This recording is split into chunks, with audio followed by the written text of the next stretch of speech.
Welcome back, Dungeoneers. It's Sunday afternoon, and that can only mean one thing. It's time to play Dungeons and Dragons. You're watching Dice and Dungeons, and I'm here at the table with...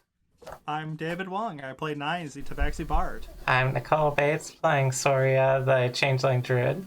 I'm Greg, and I'm playing Ulseth Relf, the Furbog Fighter. And I'm Alexis Bates, your trusty dungeon mistress. This week we want to remind you guys of a couple things, so take it away, Nicole. We have a whole bunch of content that we're trying out or continuing to do. We have our painting stream. We just did one last Friday. We do them Tuesdays and Fridays every week. If we start getting some good response to it, we might add an extra day. I'm also looking What kind of stuff do you paint? You have any examples right there? Yes, I do. Here's a house I painted. That looks like a nice house. It is. And Looks way better than my house. this is a house that was painted by Ulseth on our painting stream. So you can see these things live, being painted live on our streams on Tuesdays and Fridays, and possibly extra days if people like it.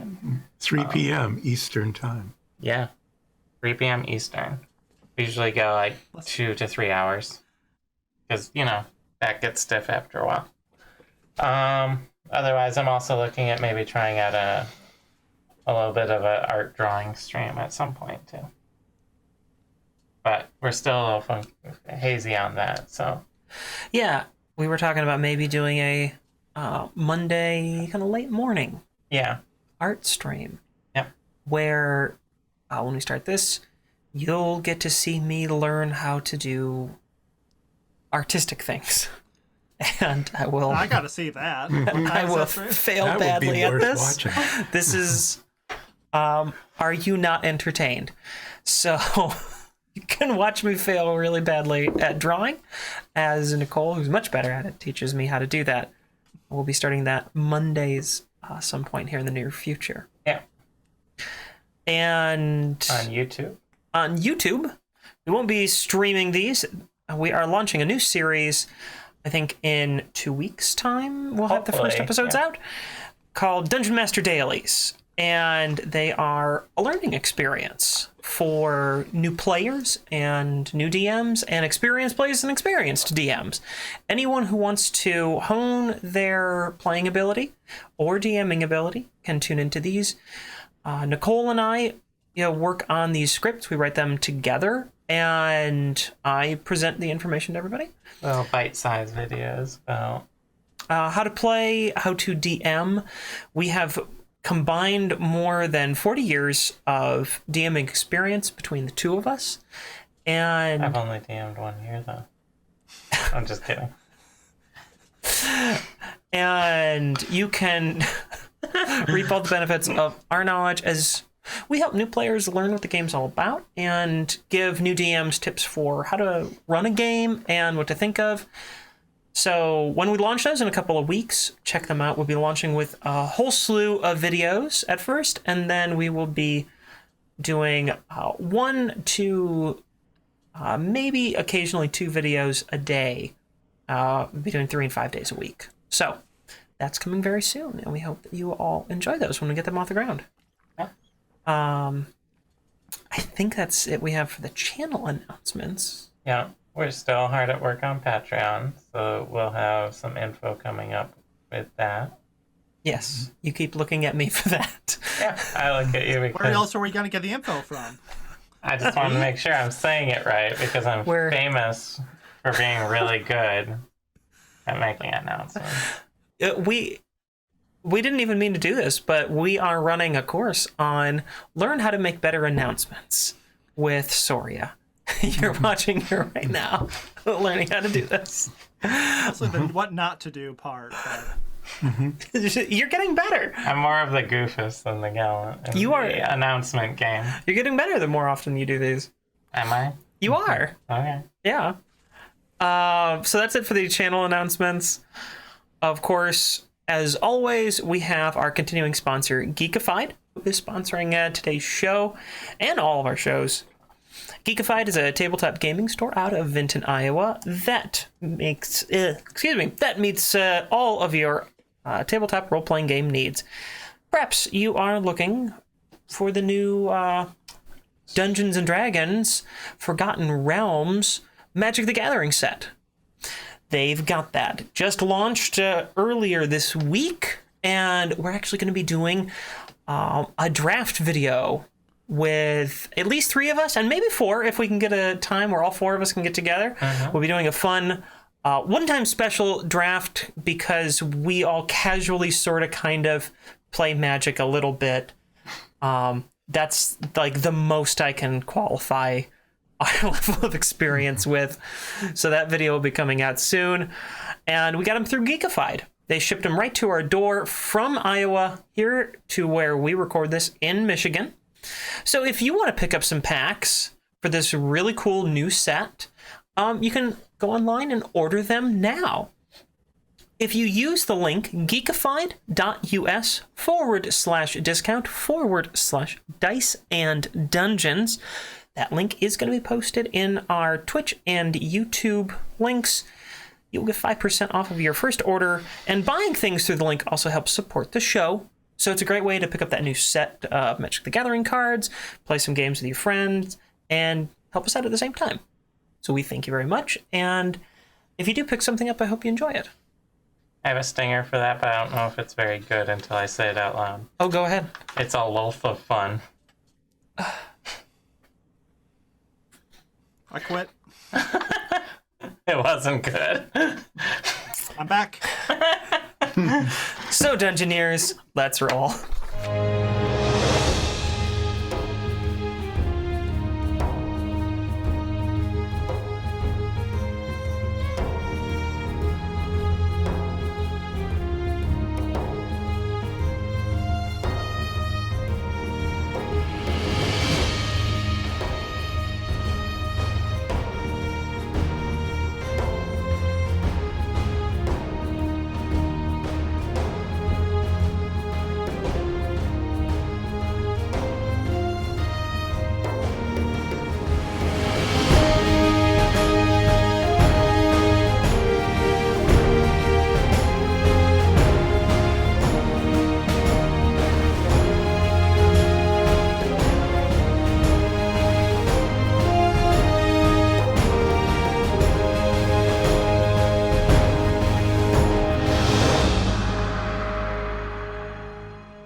Back last week on Dice and Dungeons, the group finally finished their intense shopping and exploration of Nordfeld. They also learned a little bit more about the dimensional incursion from Dahl, and they got some clues as to where Soria's village might have been taken, and where Ulseth's teacher might be trying to lead him. Towards the end of the session, the party was approached by their old friend. I guess friend is the best descriptor. Franklin Shortbeard III. Most friends tried to murder you. That's how the best least friendships start. It's a real connection. Franklin warned the group that Ludorf was on the warpath to take them out. And indeed, he had been hired to try and kill them. But he and his crew were taking the fight back to Ludorf instead because they were sick of him being a leech on the city and thought you all were respectable people because even though you won the battle, you didn't kill him. We haven't killed anyone. You haven't... Not once. Yet. Except for the season 0 portion of this show, you guys... Just like Yu-Gi-Oh! It doesn't count. You guys didn't kill anybody. And Not once. that is paying off, apparently. So Yeah, they hired us by name. Yep, they hired us they by name. hire you by name. That's 3. So we resume with the 3 of you being in kind of a quasi hideout with Ludorf's attempted hired thugs Franklin and his crew. And they are about to inform you what Ludorf's holdout is. I am prepared to be informed. Thank you. You're welcome. Thank Ready. you very much. I'm ready. Are you Let's ready? roll. Let's roll. Make it so. There's, some weeks there's a nice transition there. There's a good segue. Yeah, I That think was- we nailed it yeah. this week. Yeah. Definitely. We don't kill our enemies, but we do kill our openings. So how many of these compatriots does Franklin Shortbeard have? There's almost a dozen. Really? Yeah. Like The- 11? There's 10? 10 of them 13? plus him. Ah, okay. That is almost a dozen together. Yeah. It's 10 plus 1. Terrible band.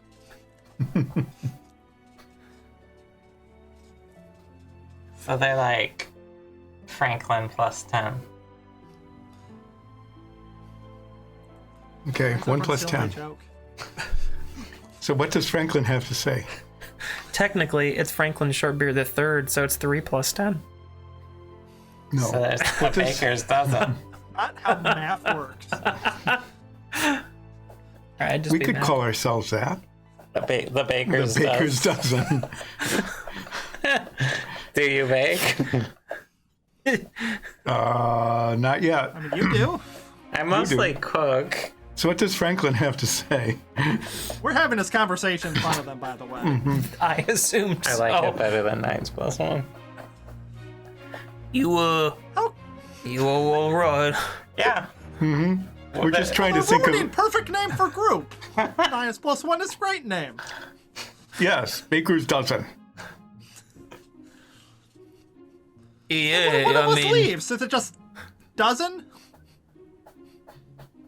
So, yeah. you are about to inform us of Ludorf and his hideout. Right. Okay.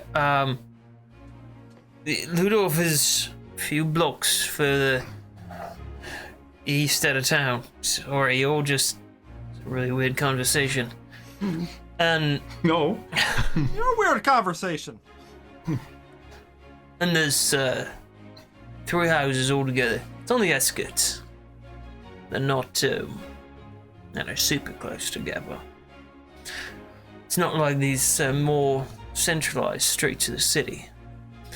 All 3 of them houses, they're watched by his men. One of them is his safe house, and that's where he's been holed up. They snuck him out of there through the sewer system. What has they actually tunneled out from his bar, snuck all the way over here.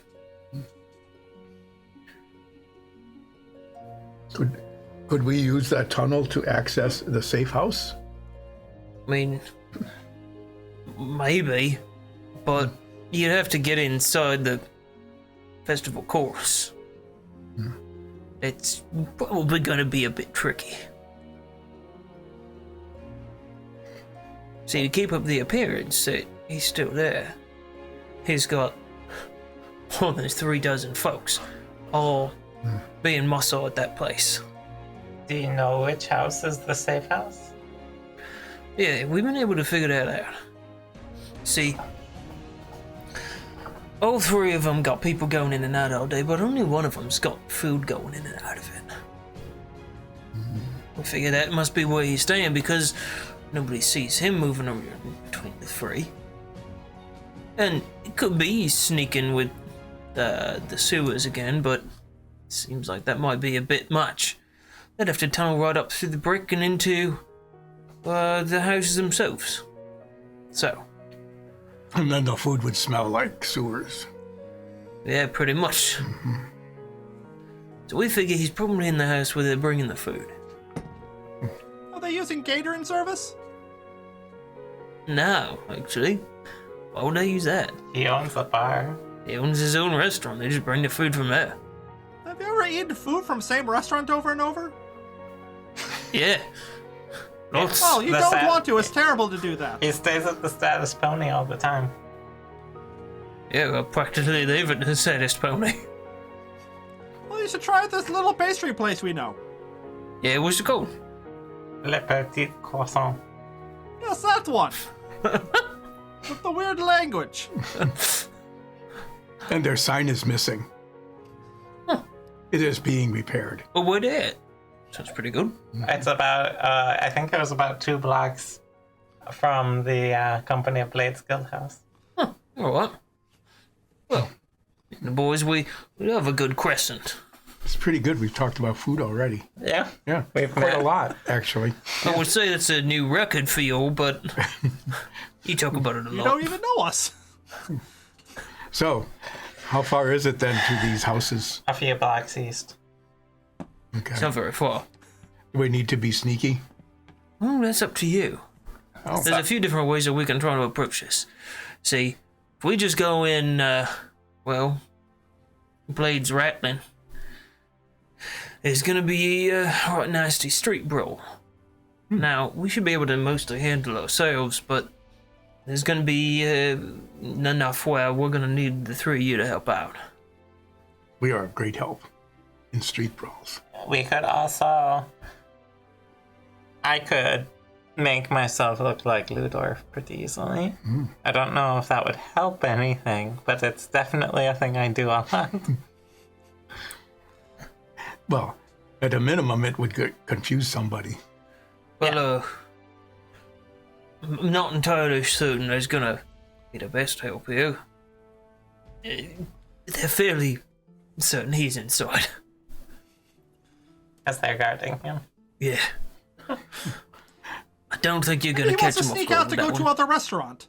Maybe you could convince them, Nine, since you are so good at the persuasion, that the one they are guarding is actually not Ludorf, but an imposter, and that Zoria is the real Ludorf. I think I'd have to roll really high for that to work. Since he would be present and is unknown. Were you sent to kill us or to capture us? Which was it again? It didn't matter to him. We could do like a detention cell Wookiee maneuver. That has worked in the past. Perhaps it will work again in the future. What's a Wookiee? It's like a bugbear. Oh, Only it is not as eloquent. You know, where you pretend to have captured us, but we're not really captured. no, I got you. Why don't you just say that? Because I wanted to make a cultural reference. So, what do you think about that being fake captured? I mean, It keeps happening to us. I'm not sure if it'll work this time. Then again, we have like 100% success rate with it, right? We've done it once and it almost worked. 90% out of 1. Every time that we have not had a plan, it has seemed to work out fine. All right, Perhaps we should let's do just that charge again. in then. We could just set the building on fire. That worked before. Ah, that is a good idea. You have experience doing that. Yes. Friendly arson. Light arson. so, we going in swords drawn, or are we trying to be sneaky? I think that we will pretend to be captured by you, and Nines will set the building on fire. You're very persuasive, correct? You could definitely convince them that you captured us. Oh. Yeah, why not? I mean, I'm pretty persuasive. Insight Right, boys? all of his crew are like, yeah, yeah. Insight check on this crew. Go ahead. 19. You get the sense they're not overly confident in his persuasive abilities. We might, if we have this many, we have almost a baker's dozen. of guys here. Mm-hmm. You know, going in loud might actually be more viable at this point. I don't think, and because we're going to be relying on, his persuasive abilities. Well, yes, altogether we are baker's dozen plus one. So, sure, I am. Yeah, I guess we are, huh? We seem to have a lot of plus ones. Baker's dozen plus one. Okay, we have done a whole lot of not planning so far. So let's just charge in. Shall we just proceed so that the viewers can see something happening? Are we still setting house on fire? I mean, if the moment presents itself, I think so. Okay. I love how obsessed you are with lighting the house on fire. You who are Franklin Shortbeard III, What? we are unable to come up with any plan other than just charging in and hoping for the best. Oh, So, but That's a problem we know a lot about. try not to kill anyone, though. other than Ludorf? No, the Royal Guards want him. There might be a reward. Oh, there could be. I mean, Well, let us charge in. I guess we can try, but usually if we don't kill them, they kill us, so... Yeah, that's why you're kind of I'm just a bit special thinking to that us. if we go in as prisoners, we'll come in surrounded. We won't have any sort of escape route or anything. No, I am fine with just charging in. That is as good a failure of a plan. Not a failure of a plan. That is Very just as good. pessimistic. That is just Very as good a lack of presumptuous. a plan as any other lack of plan that we have ever done. And That's those true. have always been fine. I think we nailed it. Got it in one. Let's execute this failure of a plan. This is a short campaign, I'll tell you that. Yep. Okay, let us. I will take up the rear. All right. I will walk me, right behind Franklin Shortbeard III. Let me cue that up. I'm going to, right before we get there, Yes. I'm gonna put guidance on also. Like that. I'm very energetic because I'm Thank you. ready for battle. That was a very energetic guidance. Okay. Oh, technical point. Several episodes ago, Yes. I received DM inspiration for something amazing I did that I can't remember what it was. What Probably ate a exactly? pretzel really well. It might have been a pretzel. It might have been a croissant. If it's It's this, probably maybe something really if it's witty. this campaign, there's a 99 out of 100 chance that it was food related. So, Yeah. So what does the DM inspiration allow me to do?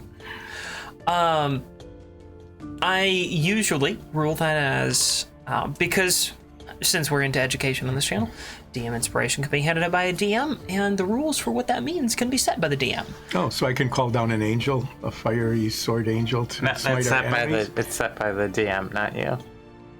I'm just making a suggestion. Also, I don't think angels are a thing. Angels are not a thing in this world, No. so you Angels can't. and demons don't exist. You know that? Yes, you. Well, all, we all don't. of your characters We don't know that. We're aware that we don't know anything about would it. have your characters would have absolutely no concept of angels, demons, devils, anything like that. Okay, I have no idea then. What what can I do then? A dragon. My usual rule is to allow you to roll with advantage on any individual action that you'd like to, including attack rolls. And if you want to use it on damage, I also allow for adding 1d6 damage instead. So, if you hit and you hadn't used the advantage or the DM inspiration, like, I want to use my DM inspiration on my damage roll, I allow 1d6 worth of damage to be added. I got it. Yep. Okay. But it never fades until you use it. No fiery magical sword smiting my enemies. That's fine. No, not this time. Maybe later. Maybe some other DM inspiration. I will say you get some fiery sword of retribution. Okay. Just goes right through Maggie again. You have to be at least level 3 for that. So, you're going in loud, as you said. Not necessarily loud. We're just going in. Like rabble. So you're all just kind of walking down the street as like a group. Like a big group, out for a big group stroll.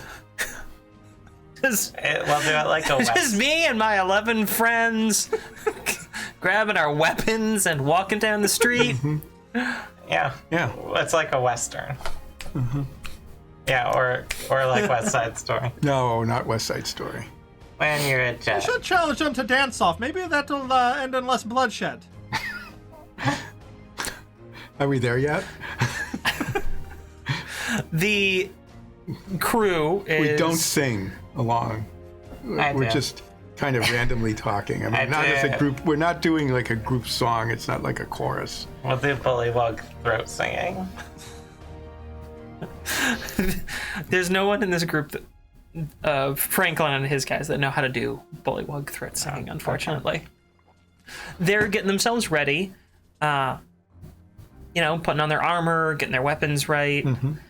Is there anything that the three of you want to prep before you head out? I mean... Because I think I'm stating the obvious, you are heading into battle. If you really want, I could theoretically turn into like a rat or something and try and set fire to the houses clandestinely. If you would prefer. Fire rat? I would like to see it on fire. It's been a while since I saw a big building on fire. This is going to get interesting, isn't it? Yep. Their houses are themselves. Don't need to worry about it spreading. How would a rat set 3 houses on fire? Oh, well, what I would have to probably do is turn out of a rat shape while I was hidden, like, along the side of one of the houses, then set it on fire, then change back. Mm-hmm. What if we just give you a torch and you just turn into a fox and just carry it in my mouth? Yeah. And having a torch in my mouth won't make it hard to sneak. You could be some sort of fire fox. Yeah. Wow. I think we're just walking along, chattering among ourselves, having a friendly outing. So the answer to my question casually is... and nonchalant. No, there's nothing else that you guys want to do before you leave. My armor already looks like a purple suit, so I'm good. Okay. I just want to make sure I gave you guys a chance to prep anything that I think you might want. We're always ready. Clearly not. Okay. I mean, do they have anything in this shoddy HQ that they can use to siege this small townhouse? Well, there's 3 buildings that Ludorf's crew is holed up in, and your compatriots here, they're gathering up their gear that they want to use. I could carry a lamp as a fox and throw the lamp full of oil onto the building. Is there anything in particular that you really would like want to burn the building, ask go ahead about and here? burn the building. It'd be okay. I feel like I would be then murdered by a lot of people. Why would they murder a fox? They just committed arson. Well, they wouldn't know that. They were inside. This real shifty-eyed looking fox with a torch in its mouth. How do you know the fox is evil? The eyes. Just watch the eyes. So, I turned to Franklin Shortbeard III. What? You are Franklin Yes, me. Shortbeard III. You? As we approach these houses, it would be very helpful if you would tell us which one of the 3 is the safe house, so that we do not march on the wrong ones and waste time. Oh, well, it's pretty easy. It's kind of like creamy color wolves, a red door. Ah, I mean, we okay. know which one is in. Well, that is good. Then we will not waste our time on the other 2. Yeah, we wouldn't let you go storming through those. My boys, they're gonna burst through there. Make sure they take care of anyone on the inside, if you know what I mean. Okay. Okay. I don't. What do you mean? Oh, good, they're gonna kill them. Oh, I mean, wait. Can't do non-lethally. that. Sure. Okay. Sure, right, boys? I don't feel the need for an insight check on this one. No. That's actually So a what weird is thing to what do. is the latest of your plans? Well, I'm just wondering, like, okay, do we care about these guys too much? Which guys? The thugs that we are With allied right We with? now? only know the name of one of them. Do you want to get the complex backstory of all 10 of them? I thought there were 11. No, there are 10 plus Franklin Shortbeard the third. It is 10 plus 1. It is I'm just wondering. It is almost a dozen, not quite. Well, look, we have the loose outline of a plan. We should just go with it. That is as good a plan as we have almost ever had. Let's set these houses on fire. Execute. Okay. So you're trying to set the houses on fire. Oh, no, we're gonna just attack. Okay.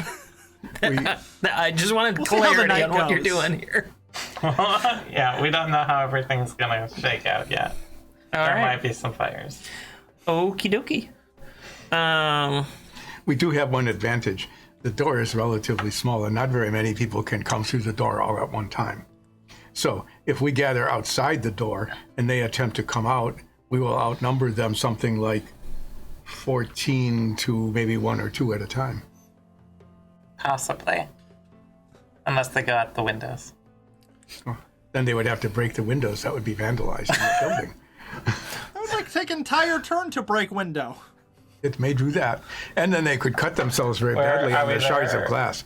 It would be a haven't left hazardous thing yet. to do. We leave. Okay. We loudly talk about assaulting 3 houses as we walk over to them. As we're walking there, is it worth me spending a spell slot to give us good berries before the fight to heal yourself, or should I conserve them for actual fighting? I think it would be good to just save them. We don't know what we're Okay. getting into. Good. Okay. Yep. Where is I it? do have, does anybody else have healing potions? I don't, but I have healing magic. Oh, okay. I thought we all bought a whole bunch of potions. I've never bought a potion. I have healing potions. I could pass those around if you like. I will let Nines, you can borrow one if you need to use it. We should have bought 4 when we did our first big shopping. When you bought your keg. I have 5. Okay. You asked if we were going to prepare anything. This is it. You're walking down the street. You say, hey, anybody want a healing potion? I just, Yeah. We will approach stealthily Okay. with 14 people. Okay.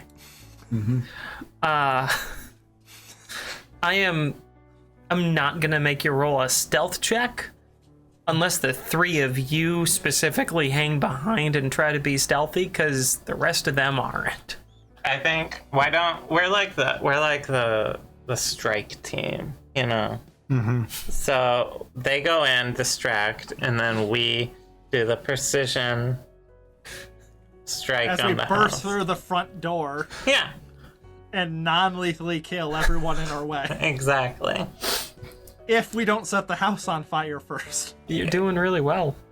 Thank you. We haven't done anything yet. We've been walking. Just trying to give you some confidence We're while you keep almost- debating what you want to do after you Did start. anybody want a healing potion? I'll take one. Okay, you can borrow one. If you need to use it, use it. If not, you may return How it. do you borrow his health potion? I give one to Zoria. If Zoria doesn't use it, then she returns it after the battle.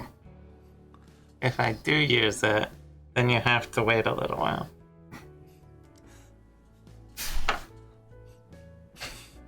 Is that like a pee joke? Yeah. Okay.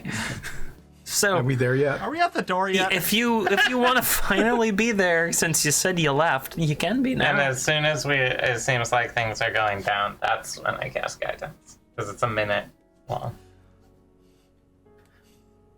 Okay. You go with Ludorf and his crew down the No, street. we're going with Oh, him. no. Not Ludorf, If sorry. Ludorf is right there. You go with Franklin and his crew towards Ludorf. a couple streets down. And as you round the bend, this is, kind of the end of a road where these three houses are. We are at the end of our road. And At least it's not the end of your rope. outside of each house, there's, runs out of rope one or line. two characters sort of sitting on the steps or kind of leaning up against the door frame. And, you quickly surmise what's going on here, that these are guards. These are lookouts here. You should intimidate them, Nines. With a gang of 14 people. Yeah.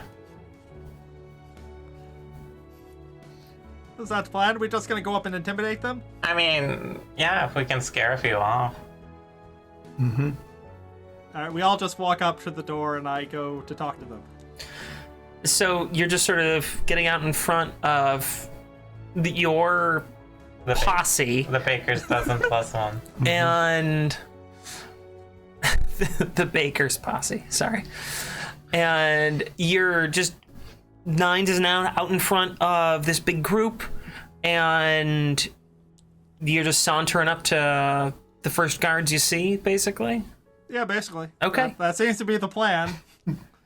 All right. They haven't reacted hostily. You should stand As next you to approach, Nines so- and be the muscle. They're just kind of gonna stand- everyone's kind of watching you. I'll stand. And not like just you specifically, Nines, but like everyone, they're watching this whole parade. And you can see that the folks on the street are getting tense, and a couple of folks start to like come out from the doors, and there's more people filing into the streets here. Is it tumbleweed roll by? Sure, why not? The Germanic tumbleweed. I stand. The Germanic tumbleweed. I stand Now at that's a group name. I stand at a respectful yet effective distance, just to the left and behind Nines, So you're assisting Nines, right? in whatever Nines is trying to So do. you're yes. you're looking menacing. I'm just looking protective. And I'll pat you on the butt, Nines, All right. and give you guidance. Oh, well, thank you. You get butt guidance. Yes. Butt guidance. Go ahead with whatever your plan is. We don't have a plan. Do it. Execute your thing, Nines. Excuse me, guards! If you don't get out of way, we will kill you. Not lethally. I think you are lost. You should Is leave. this where Ludorf lives? Well, we don't know that name. You should leave. Insight check. Go ahead. That is a 19. You're almost certain that he's lying to you. You're lying sack of shit. Leave. I don't take kindly to being called lying. I don't Oh, take sack of kindly you shit. standing there. I think it would be wise for all of you to leave. Now get out. Oh, Or Seth, we'll I don't make think you. he's intimidated. That was a good effort, though, Nines. I don't think it was. I was practically shaking in my boots. I wasn't intimidating you. We're having this conversation. I technically haven't had you roll an intimidation check yet, because you haven't really done much threatening. You've more tried to be persuasive, like just get out, please. Why don't you say you'll cut out his tongue or something? A cat got his tongue? Yes. No one would believe that. Throw this acid vial at his face. I don't have an acid vial, unfortunately. I know you three are pretty good in a brawl, but what's the plan here? We're Intimidate. going to kill them if they don't let us in. That's an intimidation check. Like, we're all just gonna rush them and cut their throats, parade their heads around as a warning to the others. You know, that type of thing. Maybe set their bodies on fire. I don't know, I'm in a fire kick right now. Okay, go ahead and roll I've seen intimidation. Olsef cut a man in half. Go ahead and roll an intimidation he check. just- Does he get him advantage for straight the in half. assistance? You can roll with advantage. You've got a, fairly large furbolg standing there looking respectfully menacing. And you have guidance.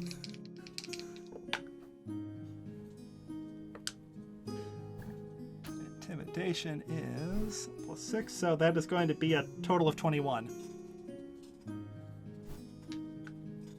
The guard looks you all up and down, and you notice behind you some of the other folks that had been coming out into the street are getting closer to your posse. And the guard you've been talking to just says, I think it's time that you all leave. And draws his big axe. Go ahead and everyone roll initiative at this point.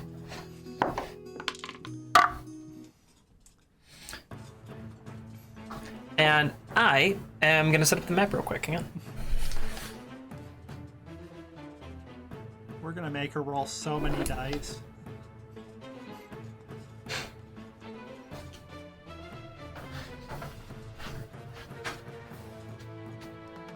We probably should have killed someone before we got here, so our threats would have seemed more Real. valid.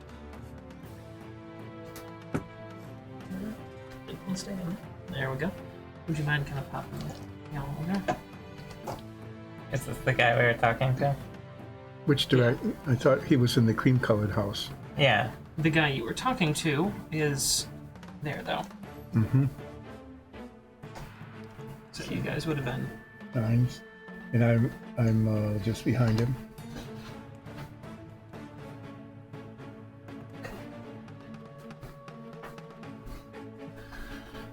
And this character, that is Franklin. Okay. The orange face is Franklin.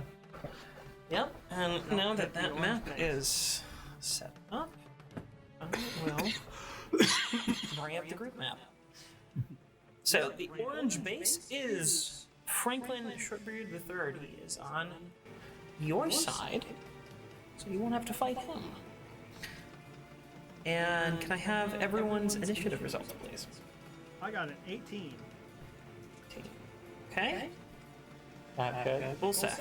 8. Soria. Natural 20 plus 1. 21, okay. Very good. And we enter that. Soria, you are up first, followed by Nines. And we'll go from there. Alright. I am going to move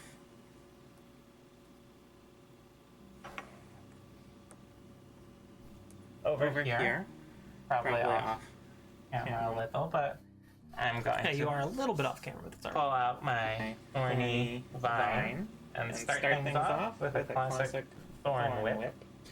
Alright. Hitting the guy with the white base, the guy we were talking to, and hopefully yanking him out of range of both Ulseth and Nines so they can get attacks of opportunity. Okay. Go ahead and roll. 25. Alright. That definitely hits. He takes 5 points of piercing damage Okay. and is yanked 10 feet towards me. And that will open up attacks of opportunity. For both of you. Did I have a weapon out? Yeah. I have my You were weapon. being threatened, right? No, Olsef was being threatening. I'm gonna just give you benefit of the doubt on this one, that you get to have your weapon drawn there. And Does it matter which order we go in, or is it in order of... In this, it doesn't particularly matter which order you go in, because you are... Well, no, I am wrong. It would, because you go in the order of initiative. My bad. So 9's got Long day. Tired. Pick that up at the next DM DM Daily. DM Daily. Yes. On YouTube. Eventually. Yes. So I 9's... am going to take my rapier and kind of stab him as he gets pulled away from me. And your rapier got all cleaned up and nice. It's now shiny. And maybe almost sharp. No, it's not. It's still dull with a 9 to attack, so I just kind of like, But it looks good. It looked. I look good doing that. Yeah, you did. Yeah, you lunge out and find nothing but air. And Ulseth, it's now your option to use your reaction as an attack of opportunity. I will definitely attack. All right, Katira go ahead. slashes across the vine-whipped person as he slides past me. Oh God. 7. That misses. Yeah. Do I get to do my offhand too? No. Oh. You could use your inspiration. Yeah, you could add. I could. You get advantage on it. So you roll the d20 again. Normally, I'd say that has to be declared before. Yeah, well, I thought I could hit, with a, but no, not today. It's another one of those. All right. So he was successfully. That went really poorly. He did take 5 damage, so Seeing that he's still fine, I'm gonna move back a little further. Well, actually, I'm gonna swing around a little bit closer. get a little closer to him. Well, I can't see him. Yeah, it's gonna move closer to my group. Okay. You're right around 10 feet away from 9s Yeah. at the moment. Yeah. Is that about where you want to be? I mean, I only have 30 feet of movement. Oh, wait. At this point, can I use my action surge? No, not Not for a reaction. No, it is a reaction. Okay. Yeah. All right. That concludes your turn then? Then 9s, you are up. I turn to the guy who pulled out the axe on us, and we got to catch a vicious mockery. And hopefully, I can insult him with something. All right, go ahead. Can you describe him a little more? He's no, well, he's sort of a gruff-looking orc. Bit of a stubbly beard. Sort of short for an orc, actually. He's only about 5'11", which is on the short side for an orc, and get a little bit of a tummy on him. I don't want to insult that. He Bad can't. day. He can't grow a beard. The guy's like pretty buff. You can tell that his thing is like being strong and intimidating in that sense. Just say. He looked like he just walked out of like generic henchmen are us in the discount section because there was something wrong with him. That was pretty good. That was pretty good. What's the 14 wisdom. 14 wisdom? Okay. Let's see here.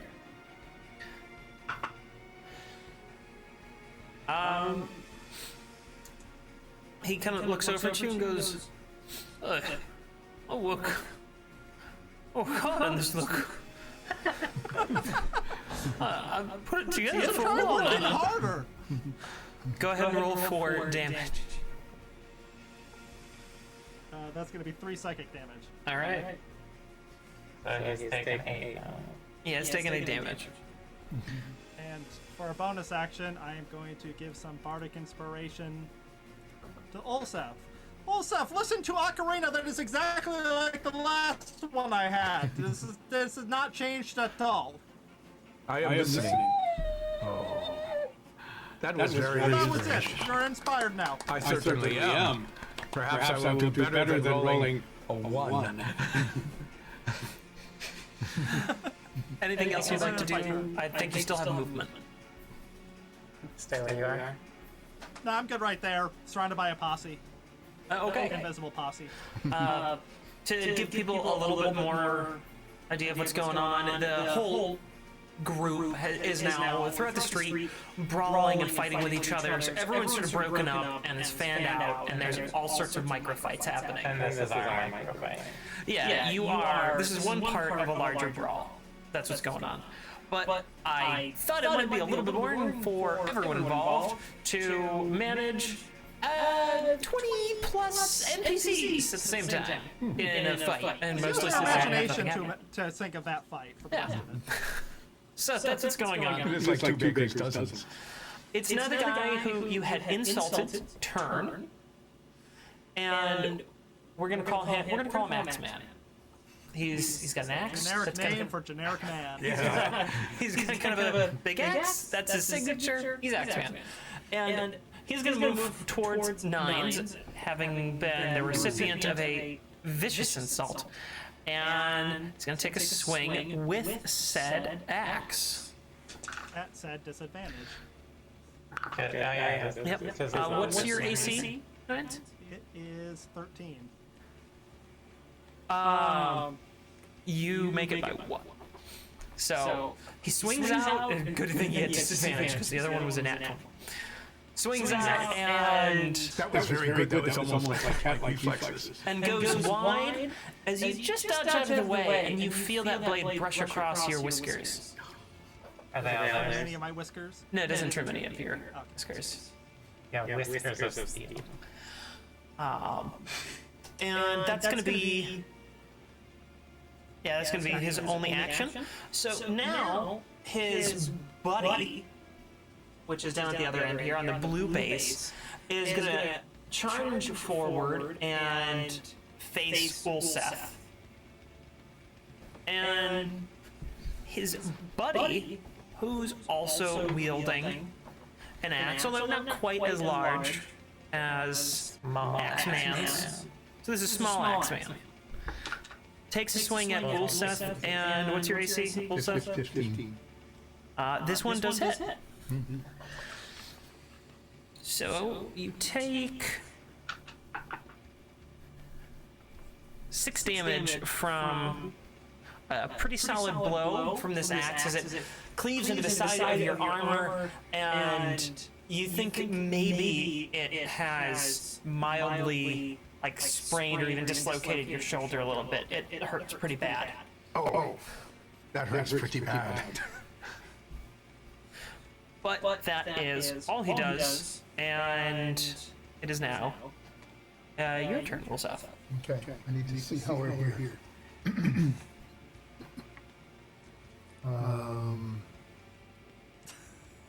So the bad guy is number one. I'm going to do a flanking thing here.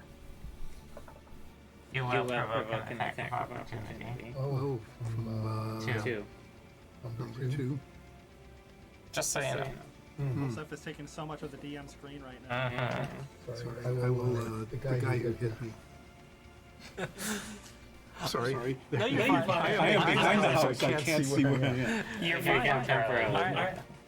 So, Guys. going around, just kind of like turning on your heel and swinging at him. You do have Bardic Inspiration, though. You do have I do that. So you can add that if needed. Well, I raised the cheerleader at the guy who hit me with his axe. Axeman Jr. Axeman Jr. Axeman Jr. That's not a one. That's 19. That'll definitely hit. Go ahead and roll for damage. I am definitely going to roll for damage. I am definitely not going to get a 1. Definitely not. Never happens. Definitely got a 2 instead. So I got 6 damage. 6 damage. And then I raise a Lashalar All right. hand Yep. and swing again at Axeman Jr. This time, no, it's not going to even bother. 10, I will try this. 11. 11? Yeah. No, that does not hit. So, This is really not good over time. so you swing it with your main hand and find quite a bit of purchase on him, and give him a nasty cut right across his chest as you break through his piece of armor. But on your second swing, you come up short, feeling that pain from maybe a dislocated shoulder, and it stops you from connecting real well. Anything else you want to do on your turn?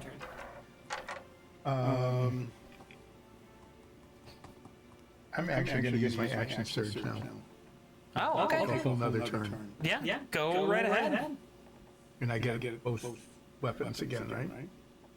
Do you get your bonus action or just a standard attack? It should be one standard action. I think that's just the main attack then. I'm gonna check his. I forget what the fighter. If the Giving you all sorts of fodder for DM dailies. I know. You. Oh. Definitely need to make sure we know the rules since you're going to use that every session.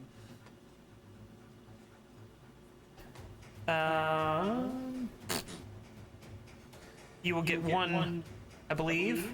I'm reading this right. You will get one main hand attack. Yeah. And that's what I do. Because the offhand's a bonus action. Yep. Just wanted to double check myself. Yep. That is a 21. Definitely hits. And definitely will not get a... You won't get it too this time. No. Nope. I got 6 to 10. 10 damage. All right. It almost never happens. Almost never. Not So so you- damage. No. Didn't say that. This guy practically cut my arm off. So you swing on with your second attempt after using action surge, bringing your main hand across his throat, and you slice it to clean through, and blood just starts gurgling up. Do I step out of the way of the blood? I don't know. He grasps at his throat, and he just falls to his knees, and he is down. He's down. I just throw up at the regular. Do you really? I'm sorry, Zoria. I'll play. Okay. If that is what you want to do, then you have half movement speed Alright. on your next turn. If you are throwing up. Yeah. But that dude is down. Anything else you'd like to do? You still have some movement left. Yeah. And now that he's gone, there's no attack of opportunity to be made. I'm going to flank number 1 here. Okay. Very good. Any chance I can throw an intimidation out?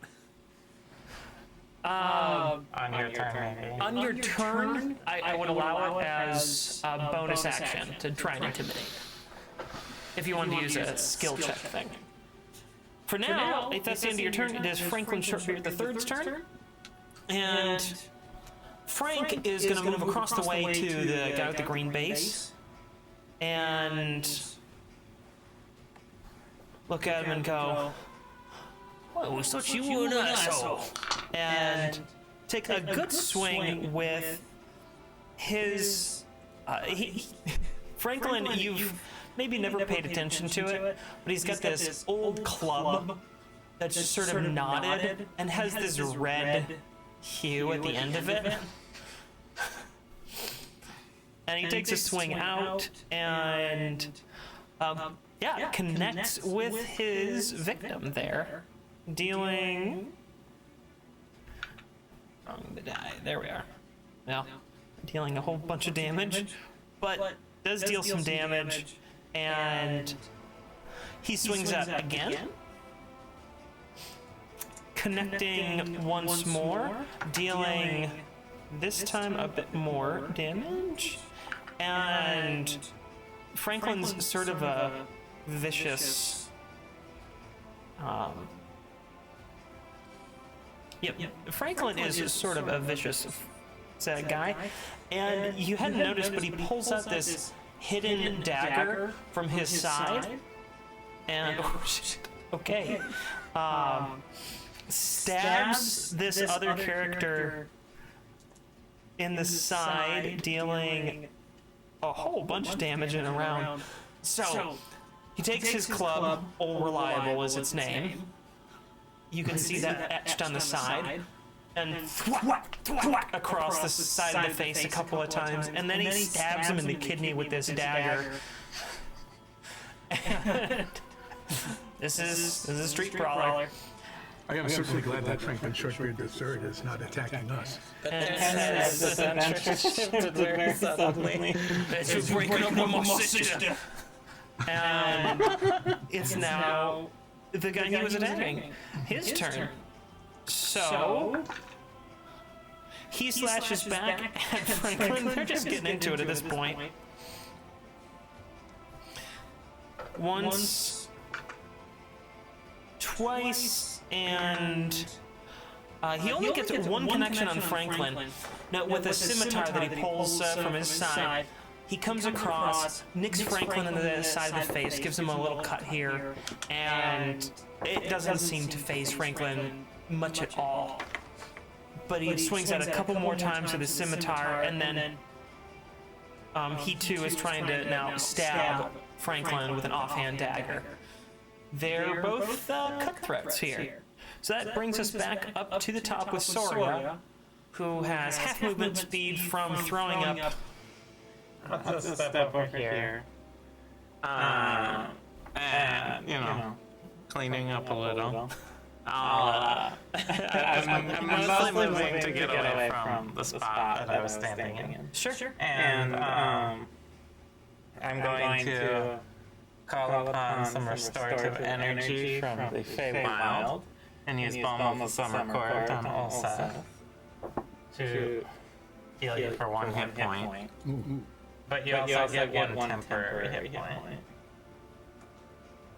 Okay. I think it's just the one, because I only, yeah. So I get 1 plus a temporary. Yeah. That did provide some relief to my shoulder. Thank you very much. And I think I don't want to waste any spells here, but I do have an action, so I'm going to, because that was a bonus action, so I'm going to, oh boy, you guys are going to just murder anyone I pull away from you, aren't you? Am I an accessory if I do that? I maybe? I will Thorn Whip the Axeman. Okay. 12. That does not hit. So as you cast out your thorns, you, I think maybe even a little purposely, aren't feeling quite up to it, and it comes short of his ankle, and the vine sort of withers a little bit and slinks back in. That's my turn. All right, Nines, it is now your turn. Go ahead.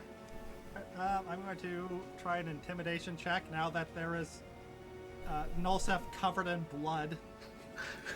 Except for my armor. My armor is gleaming, so it's perfect. Isn't that They much blood on rejected you? the blood. Well, there's still a corpse now, just spewing Your blood all over. sword's covered in blood. Well, yeah, they're dirty. Well, one of them Actually, only one is. The other one didn't do anything. Alasha Man, you're looking pretty rough. Olsef just killed the shit out of that guy. I've never seen him do that this session. And they're gonna kill that other guy. You should just run away. Or I'll kill you. All right. Go ahead. Make an intimidation roll. No. I got a 9.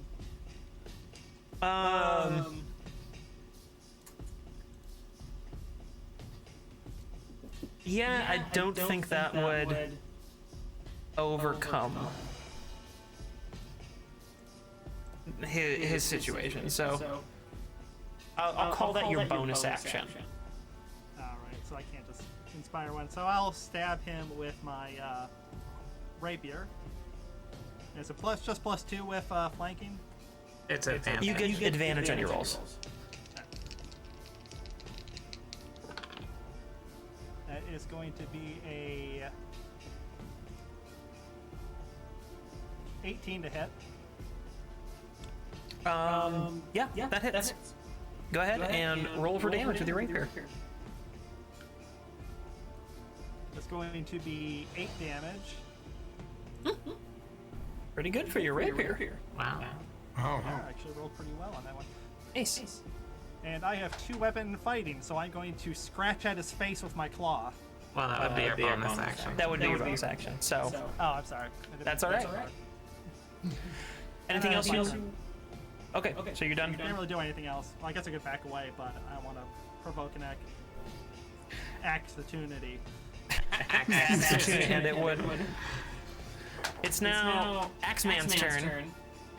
And you've insulted him and stabbed him pretty good with your rapier as you catch him like right in his shoulder with the point of your blade, and there's not a ton of blood coming down, but you can tell you messed up his arm and it hurts like hell to move it. So he's pissed. I'm going to hurt you so much. Yeah, that'll hit. Oh crap. Yeah.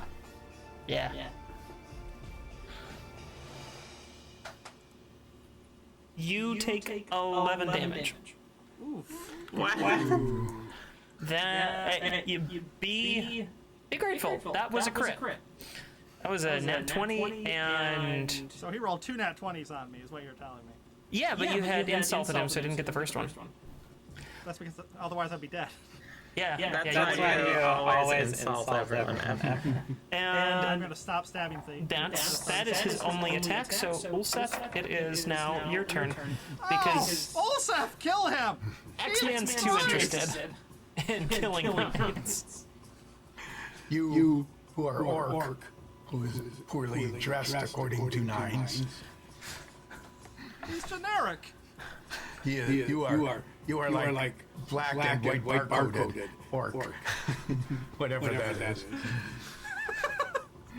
I will give you an opportunity to surrender now, No, just stab him!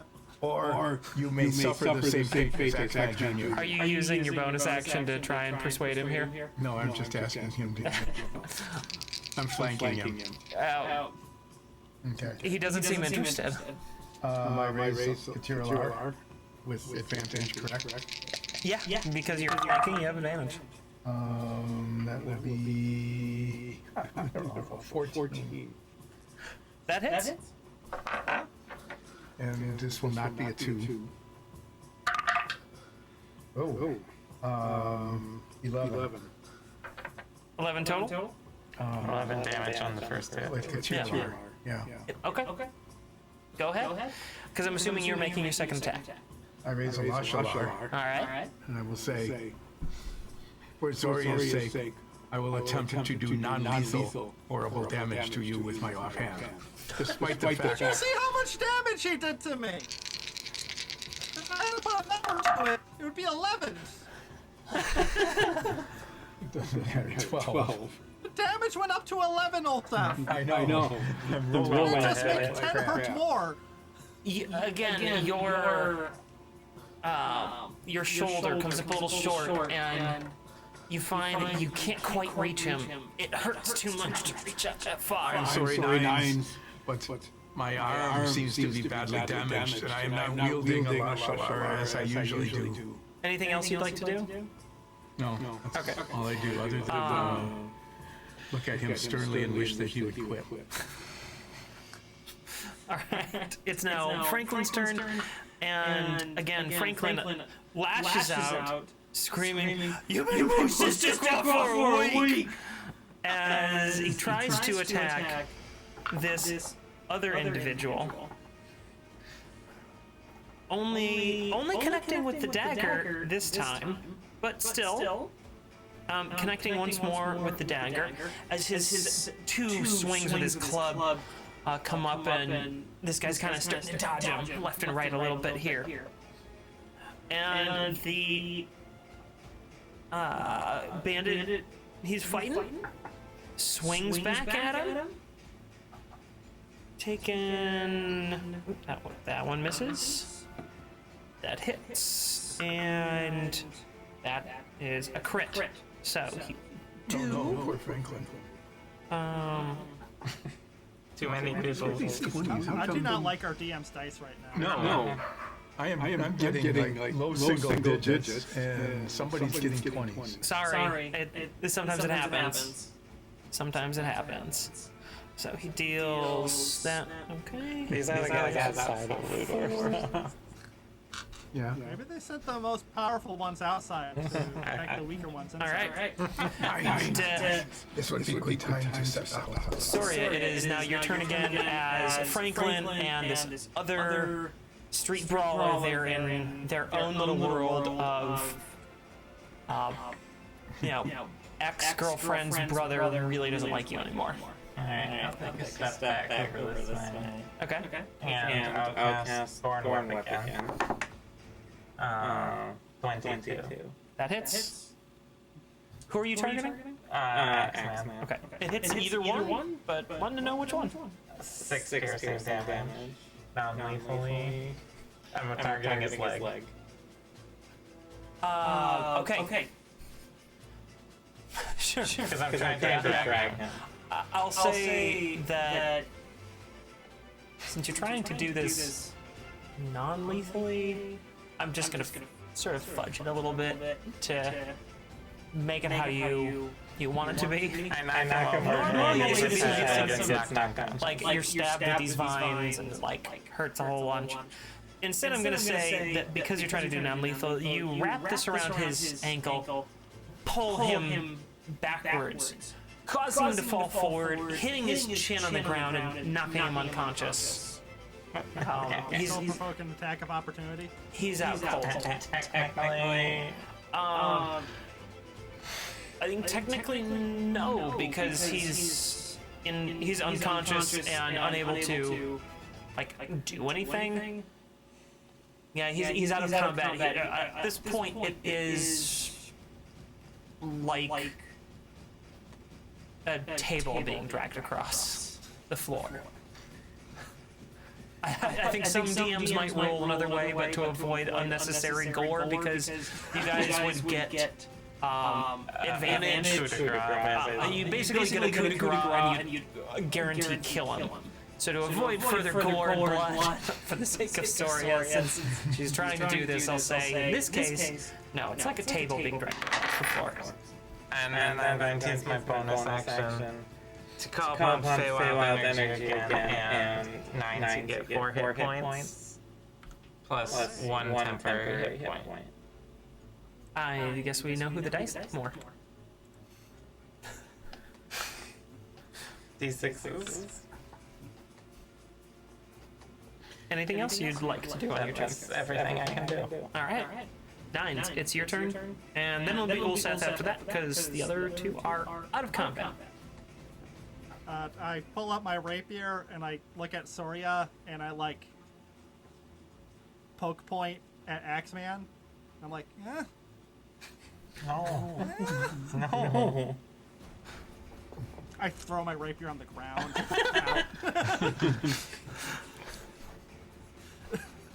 I'll allow you to do that as a free action. And I turn around and look at the guy with the green base. Okay. Anything funny about him? Well, He had. Bleeding. he avoided the wedding. He just broke up with his girlfriend, who happened to be Franklin's sister. That's so far all that you know. He seems to be has kind of a patchy beard, Wears the fedora. and he's got kind of a dumb-looking hat on. Yeah. It's not a fedora, but it is kind of stupid looking. Like a wizard's hat. That's really out of place. Sure, Hey, it's guy over there! Sparkly stars. Their hats! It sucks! Also, that girl is probably way happier because you're ugly too. Your personality is terrible. Go ahead and roll for damage. Your scimitar skills leave much to be desired. Did not make his wisdom saving throw. You're not wearing matching shoes right now. You're supposed to roll. So you're fine. I just did 1 damage, but he has disadvantage on his next attack roll. All right. Unless that was enough damage. It was not. It was not enough damage. You see a single lone tear just going down his cheek. And for my movement action, I pick up my rapier because it's clean now. I don't want to get it dirty again. All right. Pick up your mostly clean rapier. It is your turn, Ulseth. Okay. Can I get the green guy? Yeah, you should have enough movement to get over to green guy. Step on Axeman. Just on the way there. Well, as I pass him, I say, you who are orc made a wise decision. What's his decision? Collapsing on the ground rather than being destroyed and killed. You may thank Zoria when you come to.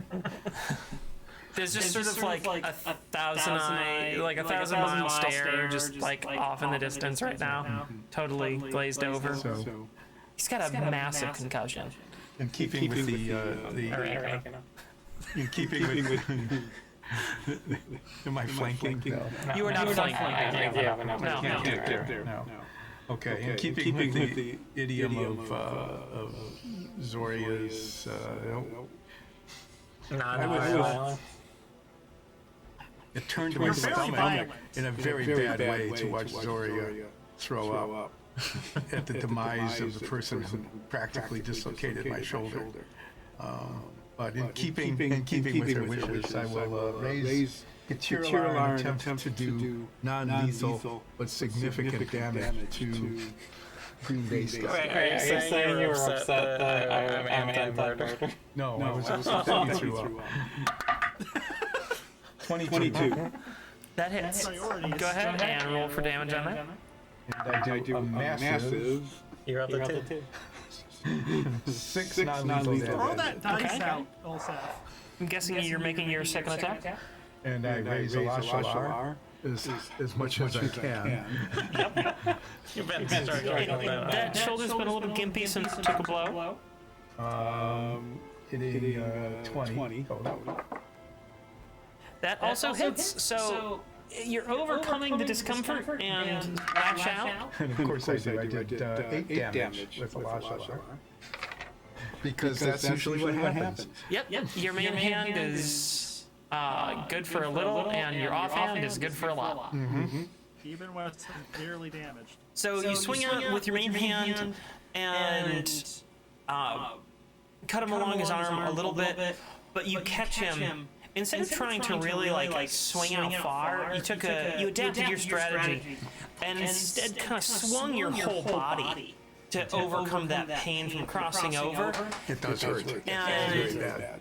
but you caught him with the whole like knuckle guard on your offhand, and just he's got a bloody mouth, and like it looks like you might have knocked a tooth out. You caught him real hard on that one. Is there anything else you'd like to do? I don't think you have any movement speed left. No, I'm done with I think you're all I can out of do. actions. So it's Franklin Still up. standing. What'd you say? I don't It's know. impressive Like, that he's still standing. yeah, I know. He's been really. Franklin now going with his You are Franklin flurry of blows here. 1, 2, 3. All of them hit. Oh, I've been waiting for this. I turn away. And offhand. Connecting once, twice with his club, just bam, bam, and then more of a bloody mouth. Now kind of a blackened eye. Another tooth falls out, and he stabs him in the kidney again. He's just going to town on this dude, and now he's wavering, just barely able to stand up. Doesn't look like he could take much more than like a feather, and he looks at Franklin, and it says something in a language that none of you seem to understand. I should have bought that lectern. Just draw it in blood so we can translate it real quick. But Franklin looks pissed with whatever was muttered. And it's 1, 2, and 3. He gets 2 hits here. So, 8, and so a couple of scimitar swings back at Franklin. They're really bloodying each other up, but clearly Franklin has gotten the better of this fight, and it doesn't look like his foe is going to hang out for too much longer. But it's back to you, Soria. Okay. I'll move over this way. And I'm going to thorn whip this guy's legs. Okay, go ahead. Franklin is still gonna kill this guy. Just 10 to hit. Again, you're feeling a little worried, and it comes up short, and doesn't quite make it to your target. I don't really have any good bonus actions left. I'm out of my healing stuff, so that's all. Okay. Nines, that makes it your turn. Hey, bandit guy! Guard?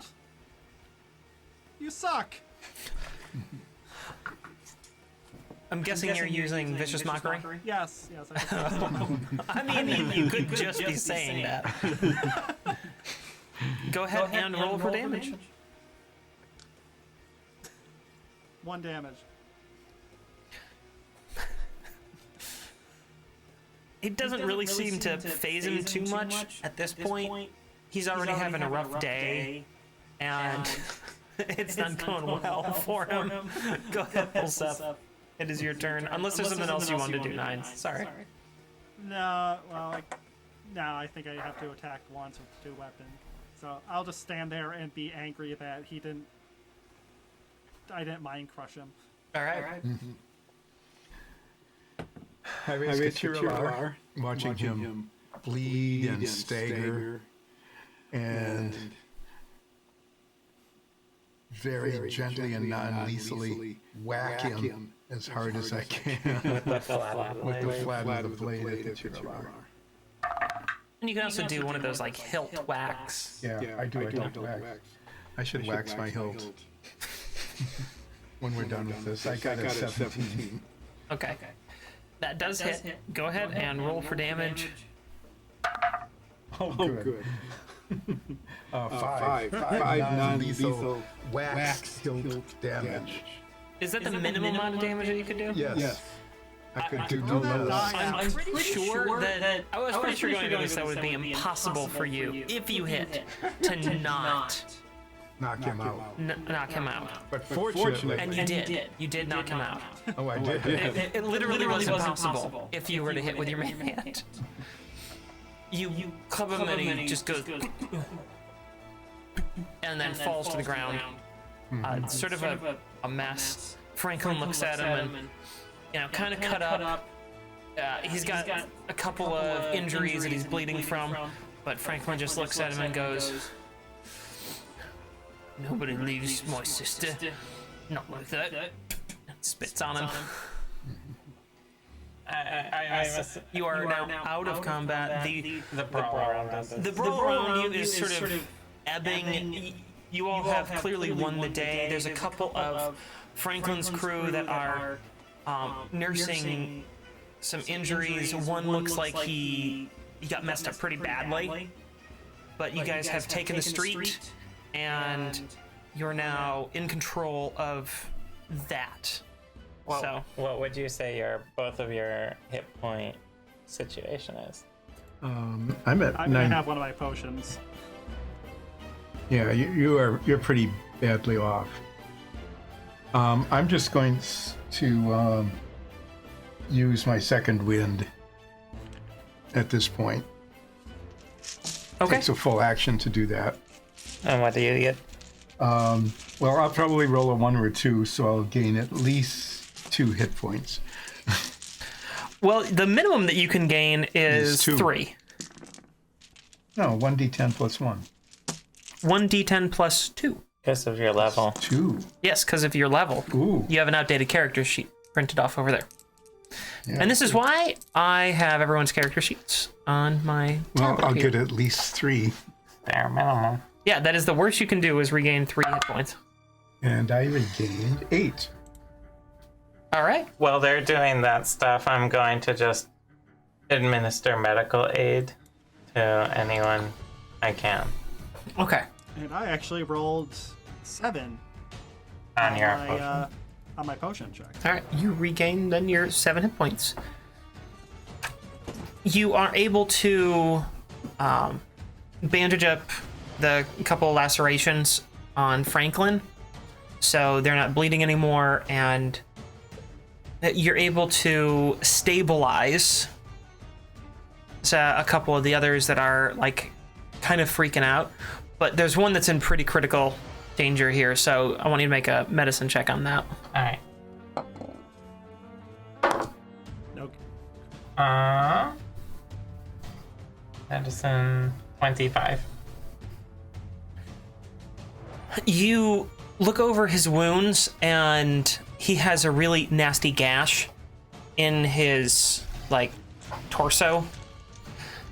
You know that he's got to see like an actual doctor, but you're able to slow his heart rate and stabilize him a little bit so that he's got more time to be taken to safety.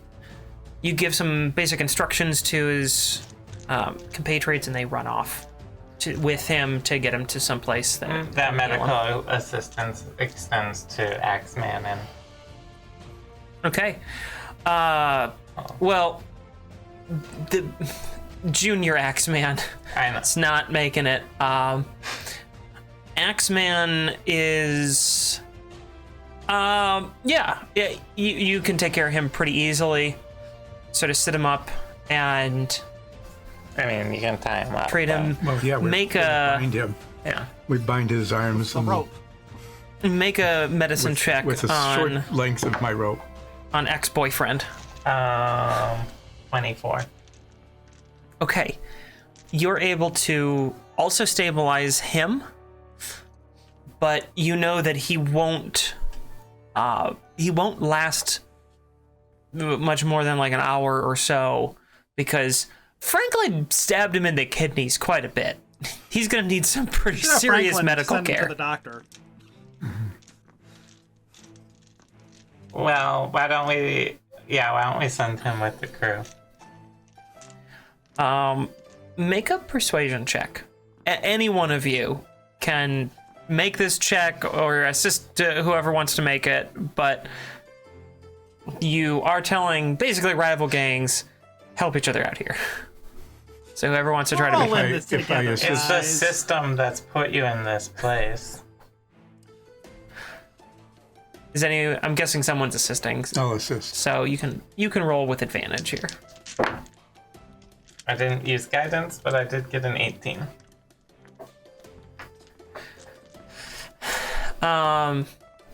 They look a little bit, bedraggled at this, but seem to acquiesce and help get the other two.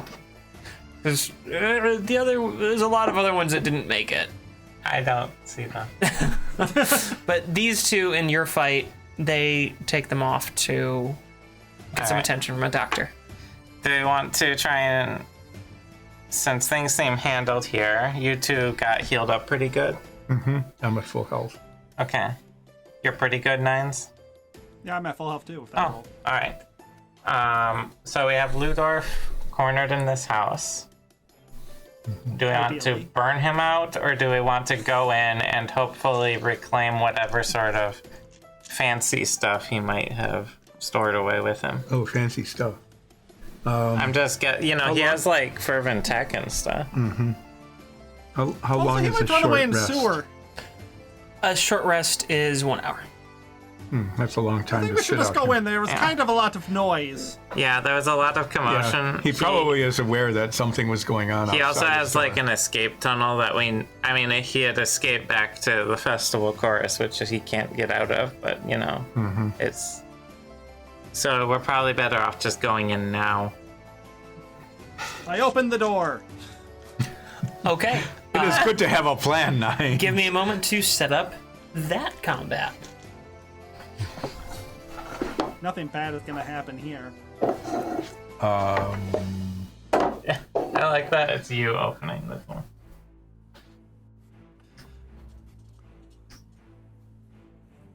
I'm the closest one to the door, so why not?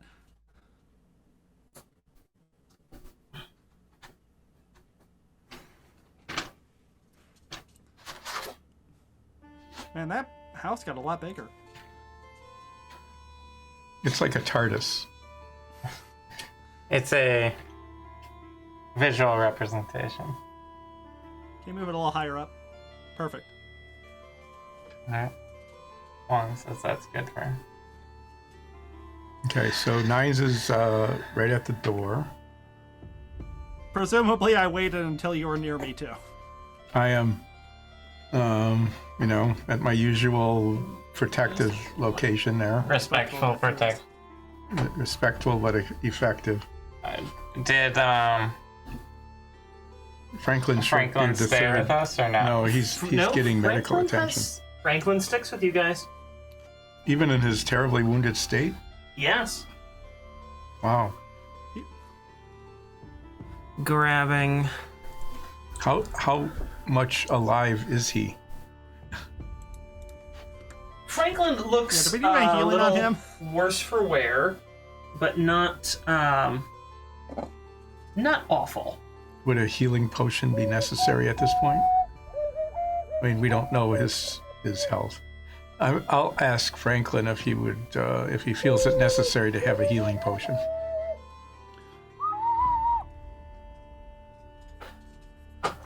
Franklin, where did my last? Well, we'll just repeat. Would you mind setting?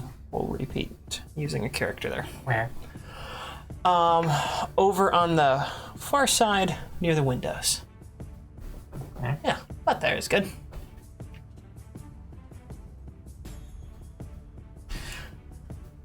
Franklin says, "Oh, if you got a spare one, I could use it. I took a few blows in that battle." So Yes, Olsef, let him borrow a health potion. I will let him have a health potion. Alright. And what is the quality of the health potion you're giving him? It's just a regular potion of healing. All right. 2d4. Do you want me? Yep. Do you want me to try and? Should we try to intimidate the people in there? Like, I could make myself look really mean, and like, we could claim that we just took everyone out, the four of us. Yeah, you opened the door? You didn't go in yet, did you? I think the door is open. Okay. I will set his HP at there. All right. I suggest that we So you- stand to either side of the door so that we're not standing right in the middle of it. So nines, you have gone in, yes? I opened the door. You open the door. Okay. We'll bring that up then. So we can see inside and judge them. Yep. Look at that door opening action.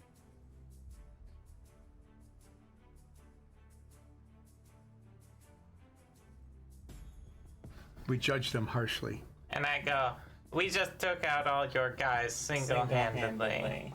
Surrender now, or face defeat. Very confident. Go ahead and make an intimidation roll. Guidance? Yeah, sure. Intimidation. What do I got on that? Not terrible.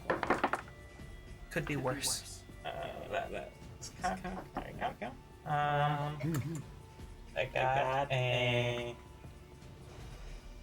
26.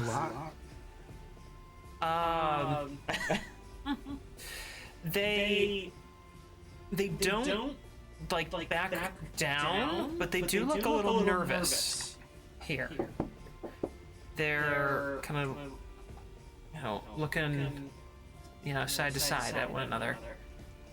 They try. You can tell they're kind of trying to suppress a reaction.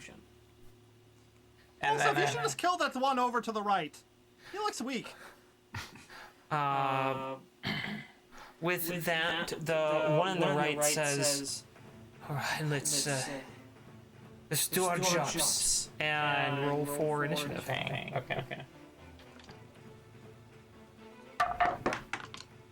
Nat 20. All right, what's your total on that then, Ulsa? 22. And Soria? 9. And nines? Yes. 19. Okay. First two is full sets, then nines, and then we'll be going through NPCs for a little bit. I think we should force them to come out through the door rather than charging in with all four of them. I don't think they're gonna follow us. No, I mean we will stand by the door, and if they come out, they can only come out like one or two at a time. Quick perception, does any of them have a long-range weapon? That is what I'm looking up, and yes. Two of them. One has a crossbow.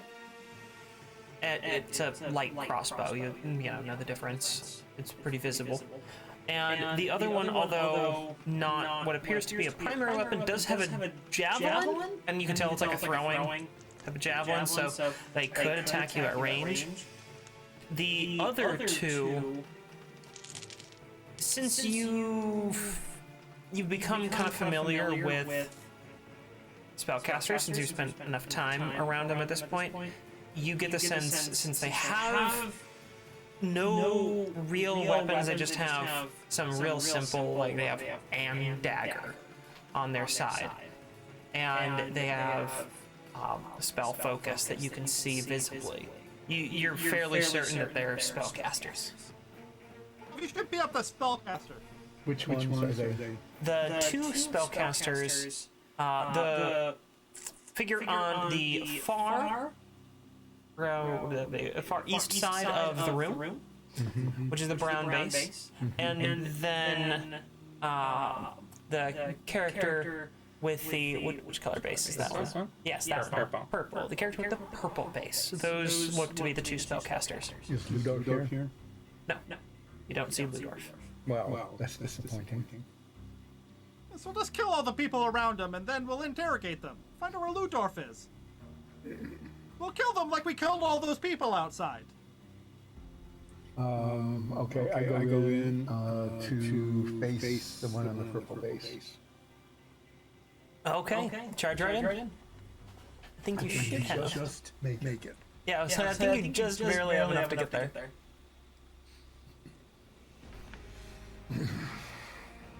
Okay. I raise Hitiralar All right. and wield a mighty 14. You take a massive swing out with your blade, and they just sort of fall back a little bit and catch themselves, but you miss. 14 is not enough. I raised in a Lashalar. Yep. Feeling now like my shoulder is fine again after that. Getting that good stretching. Yeah, that good stretching, a good whack across the face there before with Axeman. Oh God. Okay, this time I miss again. I got a 10. That also misses. So maybe your shoulder isn't in quite as good of repair as you thought it was. Maybe this was one of those things. And I'm guessing since that is all your movement and your action, bonus action, that you're done. I'm done. All right. Nines, it is your turn. First I'm going to give Franklin some bardic inspiration. Okay. Franklin, you look great with the blood of your enemies all over your body. Just pretend that's a poem. Sure, thanks. All right.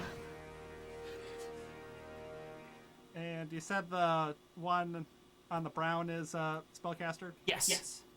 I'm going to go up to them and try to stab them with my rapier. Okay. No. What are you doing? I fell over. Doing gymnastics outside the door.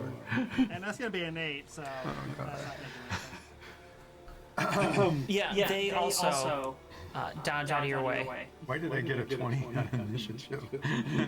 Nothing on. Also, this is terrible. We are doing That seems Jojo. pretty typical, honestly. So, next one up is actually yellow base. There. And yellow base is going to move towards nines. And He has a similarly small axe to small Axeman. Axeman Jr. out there. And swings once, swings twice, and nines. You are only hit by the second one, and you take 2 damage from the axe, mostly kind of like blunting against you. There's a little bit of a gash, but it kind of catches you off center a bit, and clings against your leather armor, not really cutting into you, but leaving a hard bruise with that 2 damage. I look at the attack where he hit, and then I just look at him. I'm like,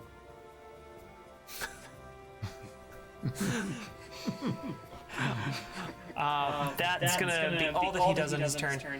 It's now Franklin's turn, and if you can move Franklin in, I think he has just enough movement Where? to go over by 9s. It's like 20. Yeah, see, I think get him on the other side, and I think he can get flanking. Yeah, just enough to get a flanking bonus. Franklin swings out with all reliable. Don't you hit my kitty? And gets. The fuck is up with my dice? All right, that is 2 crits. That's 2 crits and a hit. So on the first one, I love the DM dice now. That's We'll see what happens when. He's gonna get eviscerated. The clubs. He's just gonna do 2 smash downs with his clubs. and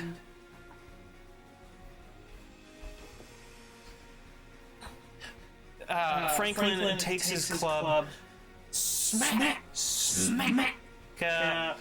just a 1-2 across his face, and then the dagger, and just throws the dagger at like point blank range right into the center of his forehead, and this dude is a bloody pulp down on the ground, gone. Jeez, Franklin. Don't hurt his kitty. I use the rest of my movement action to kick him in the head. Okay, sure. It's now Brown Base's turn there, and Hey, brown base guy, did you see that? Holy shit! You should run away. Like his Brown- head, that knife is just sticking there. she looks around and sees the 2 of you. She moves to the far side, kind of in the corner behind 9, so not leaving his combat zone. Yep, like that. Franklin's combat zone. No, she was never within his attack range. And that'll be just out of range for this one, but still where she wants to move. She is going to use a spell. Swirls her hands around, throws them forward, and then this kind of bright green, noxious smelling spray comes flying out of a little micro sort of chasm that she forms between her 2 hands, and I need you to make a Constitution save. Just me? Yep, just you. Franklin is too far away. That's a 7. That does not make it. You now take. I don't have your dice. No.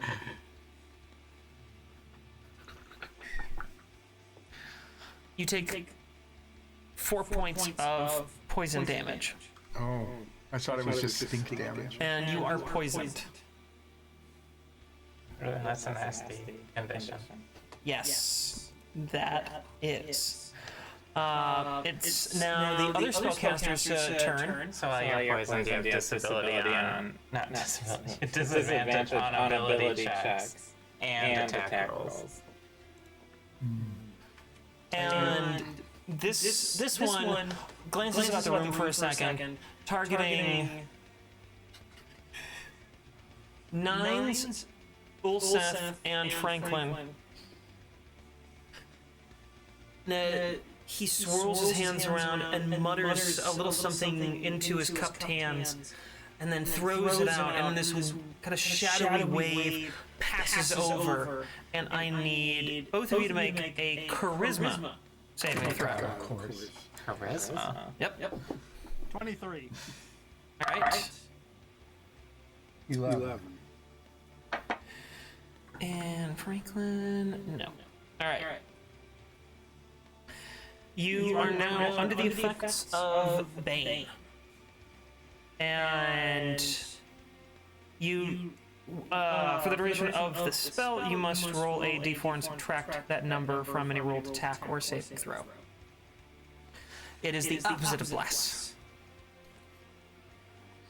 It's a concentration with a 1 minute duration, or 10 rounds in combat. So you, Ulseth, and Franklin have Bane, but nines you managed to make that saving throw. And it's now the guy in the corner's turn there. Apparently. What? They all rolled pretty solid on their initiative. It goes almost in sequential order from nines down through them. It is pretty funny. Just boop, boop, boop, boop, boop. And then it jumps quite a bit down until you. So this one runs over to Franklin, seeing what he did. The very last one, the one that's by the window, the blue base. Yep. Move that one over to Franklin, and he takes a swing with a scimitar, which connects, dealing some damage to Franklin, who seems to kind of shrug this off, nicks off a little bit of his tunic, and there's a little blood coming out from this cut. Looks pretty surface. Not a whole lot going on there. That is the end of his turn. It's now Soria's turn. Alright. This is a mess.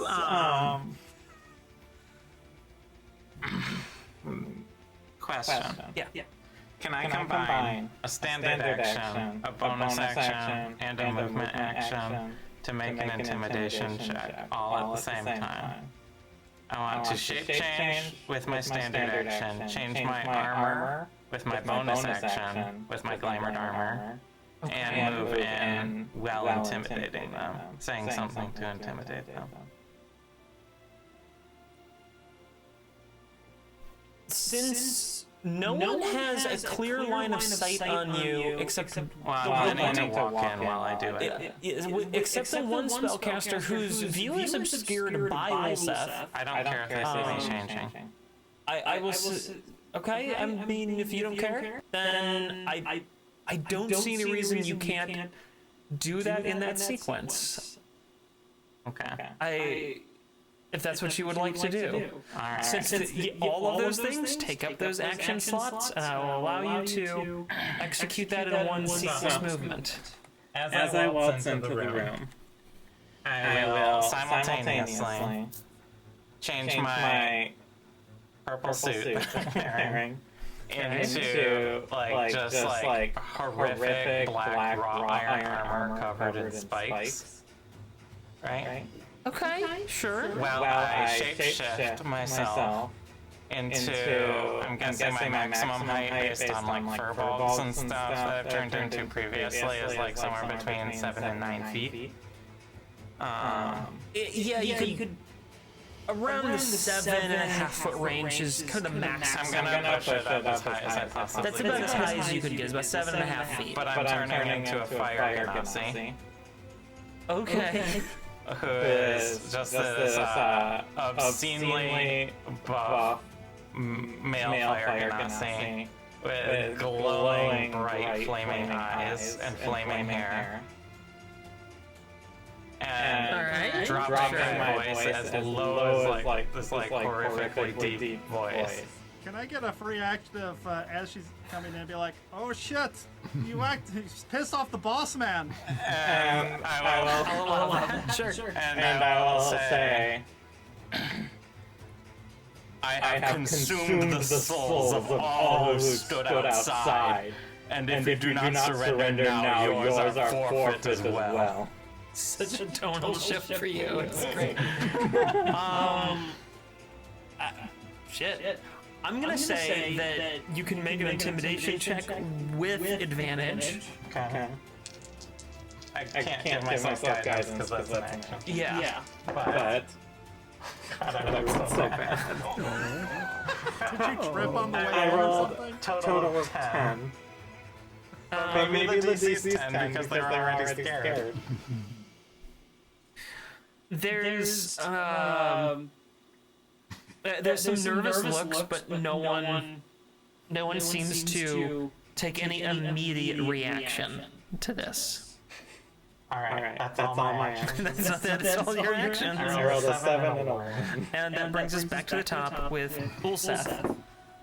Oh, now I get one. Yeah, of course. And remember, you are suffering from the effects of Yeah, being. so I get a D4 minus to whatever I throw.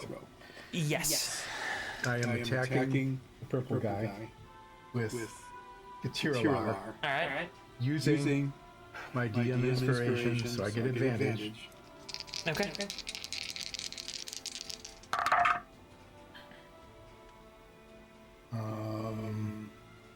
So that is a 25. Does it matter what I roll on my...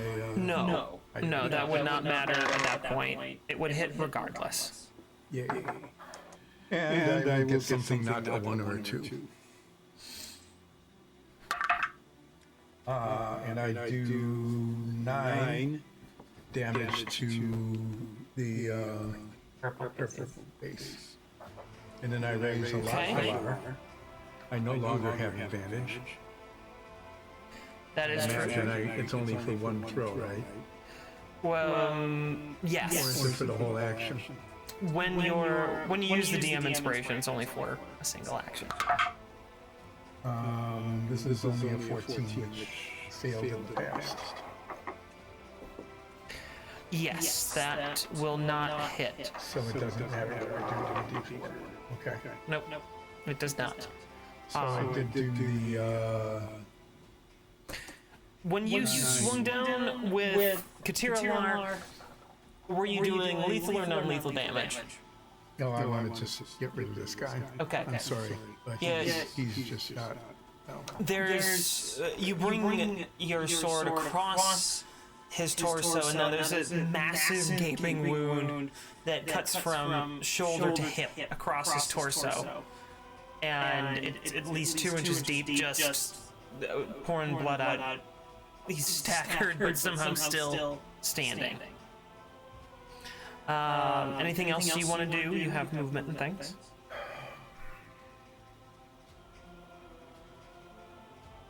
No, I'll stay there.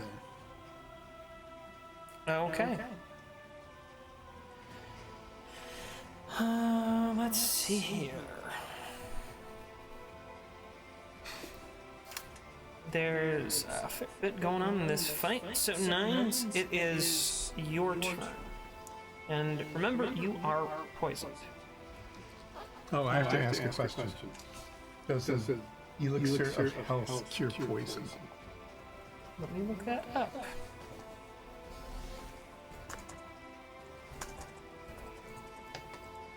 I meant to do that retroactively before I finished my turn.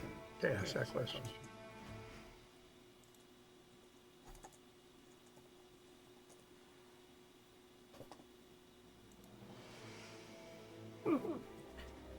Yes, and an elixir of health does remove poison. Okay. Given that, I'm not going to take the chance and throw it to 9s. I'm going to move. I don't need to do attack rolls, just so you know. I can do everything else with bonus actions and vicious mockery. Yeah, I just want to cure you of your poison. It's not doing damage over time. Oh, it's not. Yeah, poisoned, the rules of poisoned is that anyone afflicted with it suffers disadvantage on attack rolls and ability checks. That's just a condition. Well, we're getting all sorts of DM dailies in here today. Thank you for my naive question, so you can explain that to the people who are watching. No, this is actually a good moment to pause, reflecting on things. Remember, to anyone who's watching this, who's a newer player, looking to start, maybe thinking about being a DM, there are 3 books filled with rules that are like almost a foot tall, 8 inches wide, and all 3 of them together make something about that thick. That's a lot of stuff. You're not going to memorize it unless you have photographic memory. And you probably don't have that. So don't worry about it. It's okay to look up rules. It's okay to ask questions. And as a DM, it's perfectly okay to go, I don't know, let me check. That is all fine. So don't worry about asking questions. Don't worry about looking for clarification, and don't worry about screwing up because you're gonna come to the wrong conclusion. It's okay to roll things back. It's just a game. Nines. It is your turn. You've got poison and bane on you at the moment. You're. No, I did get the bane.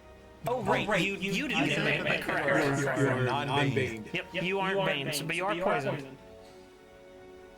Can I do a quick perception on the PC if they are more nervous about Soria's appearance?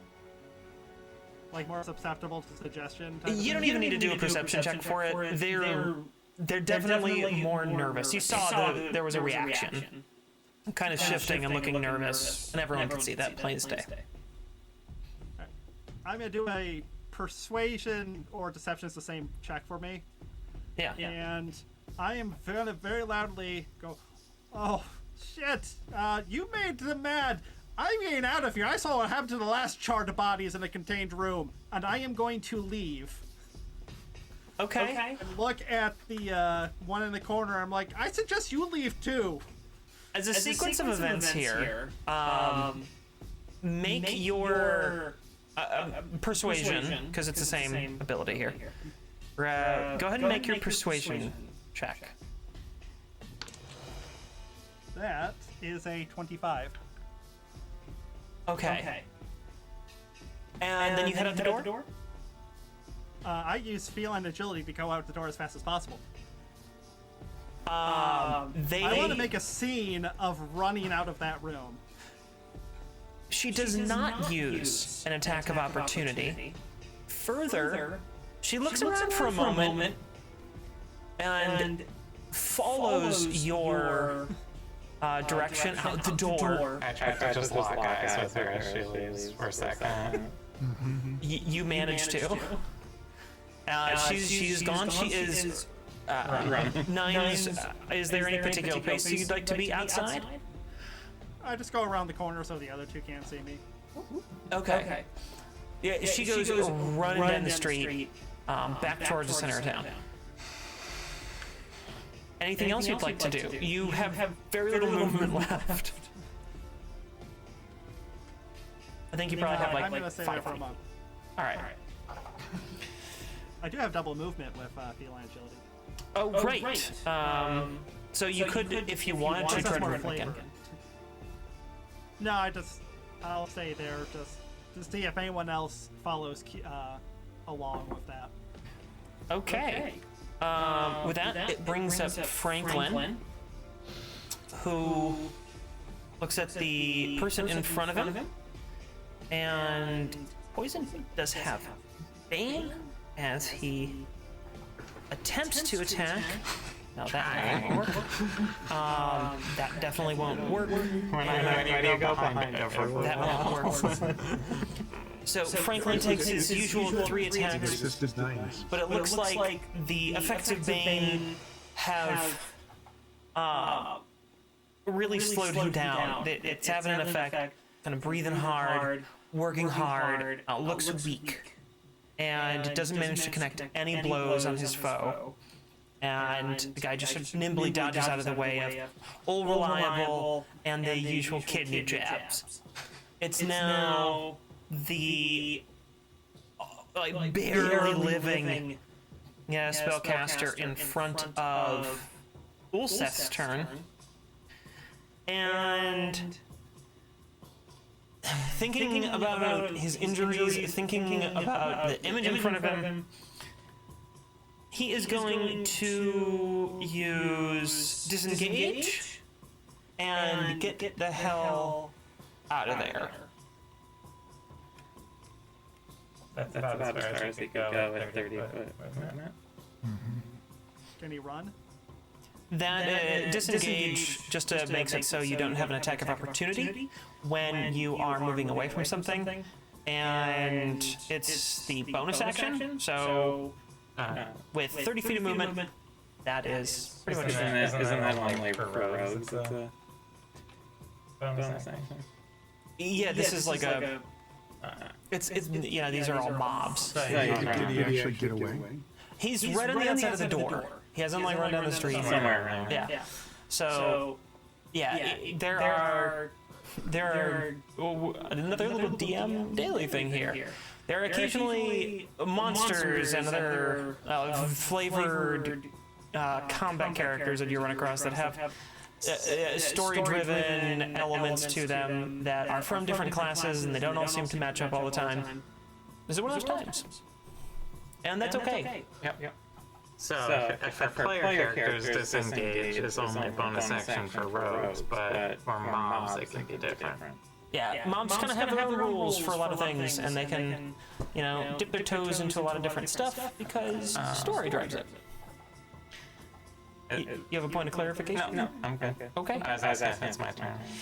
It is not. The last person remaining is the person in front of Franklin. But two people have fled, and I've rolled 6s for initiative in the past, and And you're just sitting there like, I want to do something. eventually something comes around. Yeah. well, all right. This is 1, and there's a crit, there's a hit, and this guy swings out at Franklin. Again, staying with his target here, dealing. That is.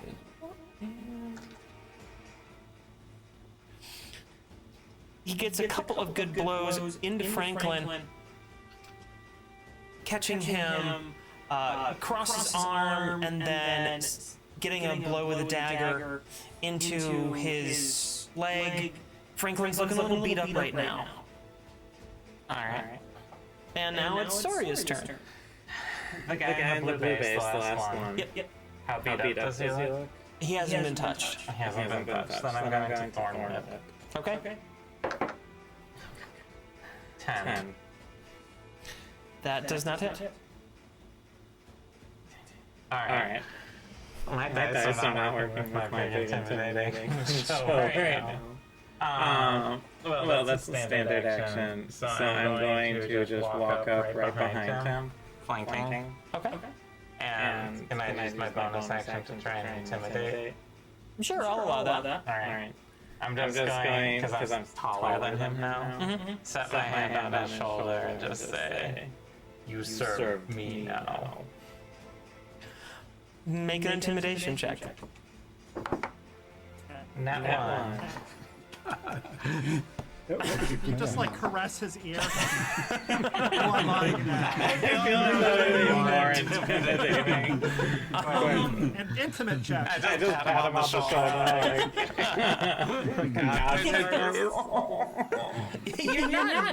You're not used to being threatening, so it comes across, like You more were like, flanking, did you have an advantage? you It's not an attack. are mine now. Like, almost comforting. It is whatever wasn't threatening. Why didn't I take any proficiencies in any social abilities? That's a change. Up in the woods. Yeah. And with that, it's now Ilseth's turn. I scared a number of them. I helped. Yeah, you did. You sold. I just did the visual effects. You sold it. Yeah. You who are a giant fiery monster, do you believe either of these know where Ludorf is? Yes.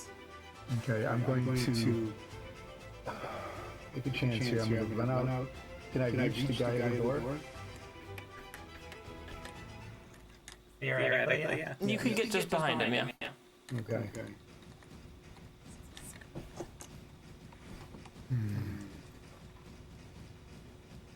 If I try to grapple, can I use a weapon as well with my offhand, or is that my entire action? It would be your entire action to try and grapple him. This would be basically a running tackle. Yeah. Now I'm going to raise Katirar and do non-lethal wax pommel damage to... You probably, because of the distance and the chase, it'll probably be like a, using the flat edge of the sword. Yeah, that. But yeah. And no.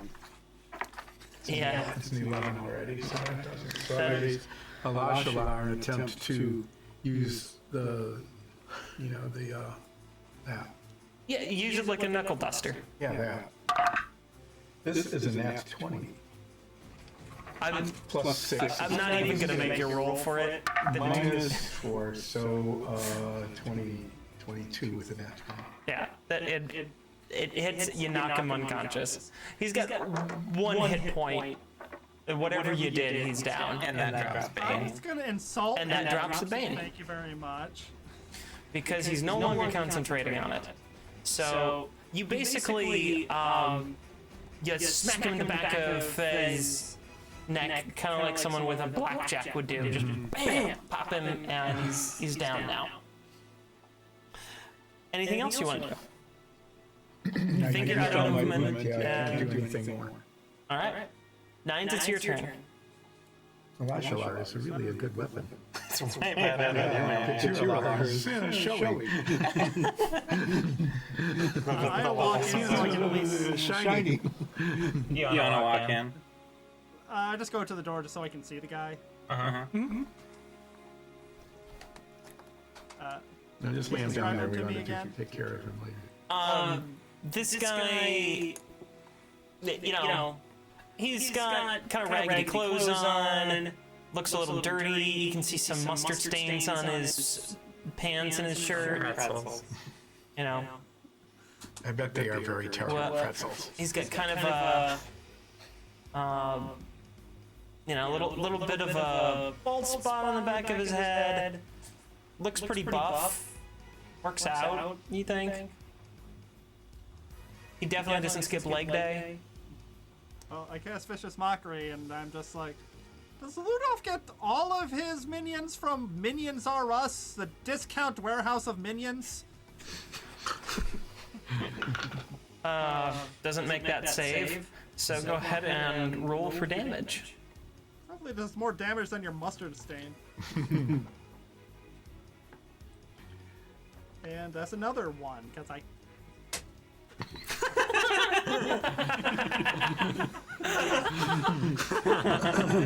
That's taken care of. Did you just throw your die away? Is that what it Yes. Okay, just making sure it's on it right. Anything else you want to do on your turn? No, I don't want... No one gets Bardic Inspiration after that. No. All right, it's Franklin's turn. No longer suffering the effects of Bane. Let's see if he can do a little bit better this time. 1. That hits. That hits. And that hits. Franklin's a real beast. Yeah. Yeah. I'm glad he's not trying to kill us. That is 4 and 10.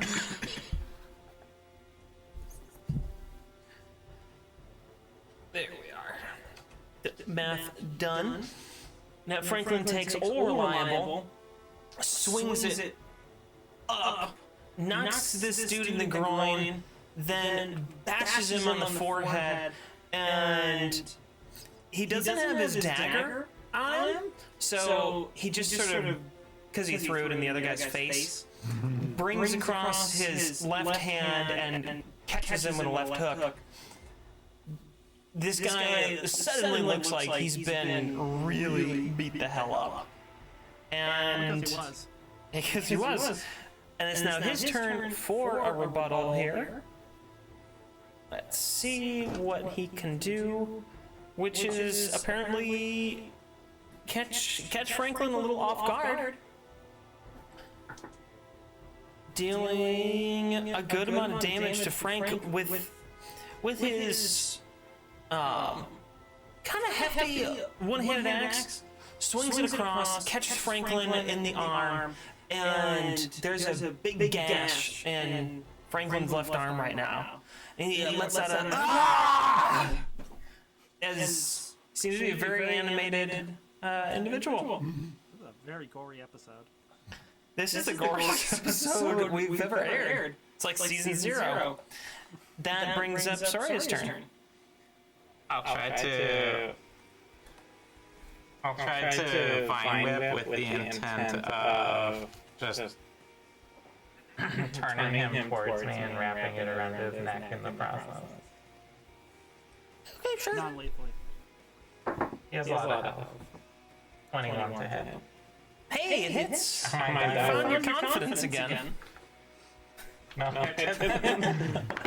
5 damage. Piercing.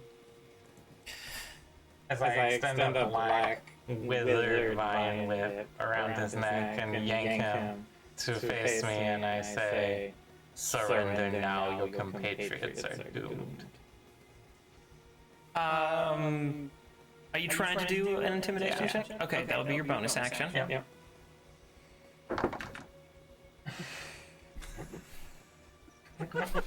Five total. Was that a 2? It was a 2. Yeah. Nice.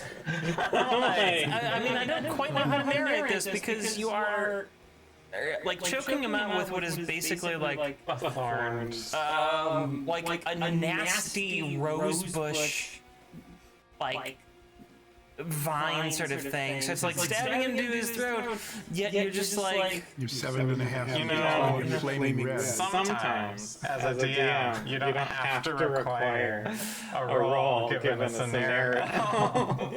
No, we do. I want to hear I'm just trying to keep the play consistent. No, I understand. So the basically, bees of oregano breath emanates from your mouth. Basically, I would pull him around face to face and I go, please stop. I think what you're gonna do is just sort of like cough as a, you know, sometimes when you're trying to say something and there's a little bit of spittle in the back of your throat and it kind of catches you as you breathe and you're just like, So I just cough in this guy's face. yeah, he's scared, but I'm never trying to intimidate anyone. a little confused, which brings Even when up you're 7.5 feet tall and flaming red. Seth's turn now. So it's my turn? Yep. Yeah, I will say, given the condition that you left him in, with the vine whip, I'm gonna make a little rule here. This isn't necessarily what the game rules would say. I am gonna say that you are currently grappling him with that vine based on what you did with it. Although theoretically it should dissipate when I'm after the attack. Yeah. This flavor. I'll take it, though. You're just taking pity on me, and I'll This is take just it. flavor. I'm willing to accept it. I'm painting a scene. And again, that's something that a DM can do. I am Just add not. some flavor. I'm not below pity. So Or above pity. I'm definitely below pity. Let's see, I can't really flank him because Zoria is there. Right? because these grappled under the rolling I just made, you would get advantage on any attacks. Well, that's restrained. True. So That's okay. I'm just giving you have advantage. The guy's almost dead And and terrified. You have advantage. I'm trying to be nice. And She's trying to finish this because I keep rolling her and she doesn't know what to do with it. I raised my shiny, really beautiful, ineffective Katirular an attempt to do non-lethal damage because Because I want to eat his soul. because you want to eat his soul. Yeah. So let's And they're better while they're still alive. much better. I got a 1 and a 20. Oh, that'll definitely hit. Go ahead. 1 or 20. The 20 hits. Okay. That gives me double damage, right? Before you do that, Yeah. you double the dice. You double the dice. Yeah. And then you add your... Yeah. That's 4. That's 2, 6, 10. Got Alright. a crit. I do a whole You were doing non-lethal. 10 non-lethal shiny bladed Katirular damage. All right. What's the die for that one again, Olsef? A D8. D8. What were I you? got a 7 once. As we've discussed, Katirular. So I know it goes above 4, but maybe not this one.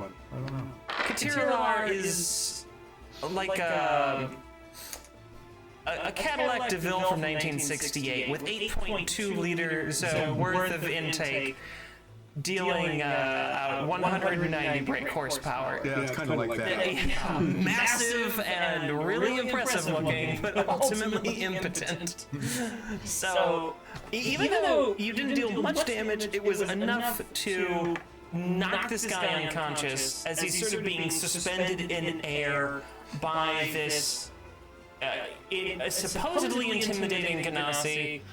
I know myself. And that brings a closure to the combat right now. And as we close out combat, since we've been going for we've been going for almost 2 hours.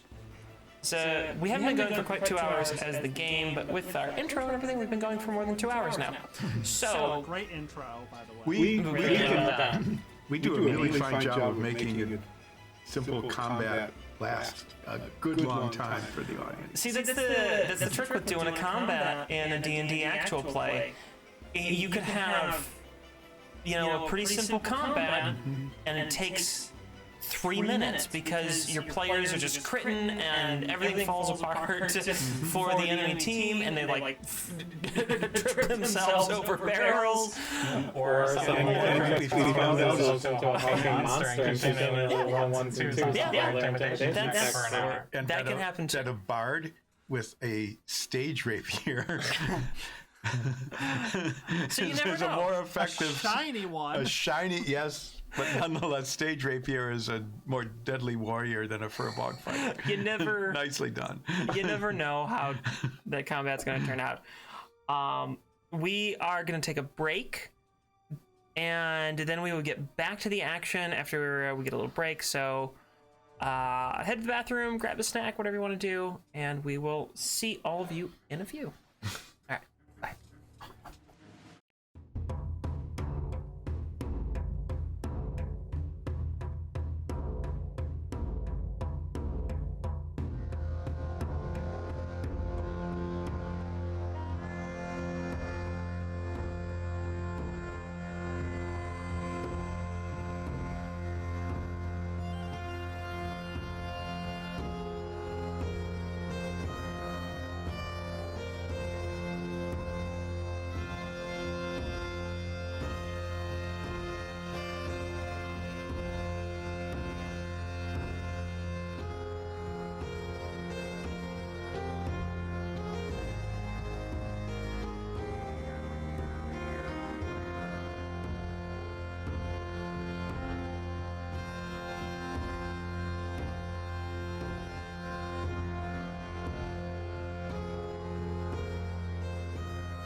Welcome back, everybody. We returned from break, and the group had just concluded battle, the second battle of today's episode, as they broke into what Franklin had told them is where Ludorf is staying. And in the house, there doesn't seem to be anything other than this main room at first glance, but they haven't had a chance to look around. So that's where we pick up the story. Well, I will first of all tie up our two captives. You might wish to attend to the gaping chest wound on the magic user. I will attempt to heal the prisoners. Sorry, have you always looked like that? Yes. All right. Should you roll an intimidation check? You can go ahead and make a... Now I get the Medicine good check? roll. Oh, for medicine, 26. Seeing similar wounds to what happened during the street I'm getting fight. really used to healing Alashalar damage. Yeah. Yeah. So you're pretty used to seeing this. You have... you know that this person is not going to be healed up with some first aid, and they need to get to doctor. There's a couple of Franklin's guys still hanging around, and if you want to try to persuade them, they might be willing to take them off. Everyone else that had been in combat either ran away or it can be, patched up. You there. Take this man to see a medic. Excuse me. Yep, I'm gonna do that. And they take him and run him Shouldn't we off. ask them about Ludorf first? We have one prisoner. Oh, okay. The guy that you knocked unconscious as he's running out the door is in no condition to answer questions. Uh-huh. Yeah. I just want to rummage around the house then. I might go to that bookshelf and just start tossing books everywhere. Okay. You make your way to the back corner of the room where there's a pretty nice bookshelf. It is So long. It's extremely well painted, though. extremely well painted. By Lexi on our I painted painting it stream. during painting stream. And if Join you us tuned in, you Mondays. could have seen it done. No, Tuesdays and Fridays at 3 p.m. Eastern. Yep. I mean, you should still watch us Monday. I'm not sure what we're going to have up there. Maybe maybe some drawing. That is the me learning to draw and looking like a proper jackass while You should doing. draw a bookshelf on that day then. Well, I mean, what Nine garbage is do I throw out of it? Well, Nine is vandalizing the room. I'm going to search the barrels and crates and stuff. Okay. You don't have to do it together. It would be difficult to describe it all at one time. Yeah, I'm gonna go in sequence. So, Yes. Soria, what are you doing? I assume they're doing this while I was doing the medical stuff. Okay. Starting with nines, what you find in the bookshelf mostly seems to be like novels. It looks like this is, you get the sense that since there's so many of these novels, they're probably placed here with the intent to hide out for a good long time. Are there There, any saucy ones? there's a couple, yeah. There's a few, romance novels. There's a whole bunch of different things as far as genres go. And you've heard of a lot of these stories. They're pretty entertaining. You get the sense that this bookshelf was put together to basically Hide a secret entrance. keep someone entertained. Are you just gonna knock the bookshelf over? Thinking about it. So, Seth, you are checking out all the stacked crates and the barrels and everything? Mm-hmm. All right. Yes. What you find as you start tearing these things open, a lot of the crates are actually empty. There's just packing material in them. And, I mean, you piece it together pretty quick. they had been holding some things at some point, and they had been now turned into an impromptu privacy wall, because there is a bed back behind them, and it's just an impromptu little bedroom. There is. Yep. There's nothing really to find in there. It was painted on our painting stream. If you here, I can bring up the map, Oh yeah. and you can show it off to everybody. There's the bed. And look at that bookshelf. It is not glued together yet. Is that a set of encyclopedias down in the bottom? Yes. Yes, it is. It is a set of encyclopedias. Wizard encyclopedias. Has it been kept updated with the yearbooks? It has, yes. It has been kept updated. So, as you search through the crates, you find they're completely empty except for packing material, and they're just stacked here to give some quick privacy to who's ever using that bed. What about the In the- dressers and the barrels? Yes, let me. In the dressers, rifle you through- find just a smattering of changes of clothes. They are for several different sizes. Nothing particularly interesting in there. And the barrels Nines, in there the is nothing corner. particularly interesting in here, but there are some clothes if you wish to look at them. And the barrels in the I corner don't need any clothes. actually have a whole bunch of pickled vegetables in them. Oh. These are supplies for people who are hiding out. Are the encyclopedias alphabetical? Like, are they like A, B, C, like categorized like that, or? Yes, they are. I take I, U, and G. I, U, and G. Ironfield, Wolfstein, and Grotville. Okay. You have them. You have those three Oh. encyclopedias. What else would you like to do? Should we push the bookshelf over? I am I'm gonna put the very bookshelf weak. over. I cannot do that. Nines, would you like me to move the bookshelf to see if there is a hidden entrance behind it? No, I'm good. I'm just gonna shove it over. It takes a little doing, but you're able to knock over the bookcase. There's wall behind it, and now there's a whole bunch of stuff on the floor. Nines. There's nothing behind there. Yes, there is. There is a wall. Thanks, Olsef. I would like to attempt to wake up our prisoner. All right. Most, as you know, people who are, rendered unconscious, they either come quick, they come conscious pretty quick, or they're out for a really long time, and if it's the latter, they're in big trouble. So it doesn't take much to rouse them and kind of get them back on their feet. And they're up, kind of nursing their wounds that you've done your best to tend to. Worm.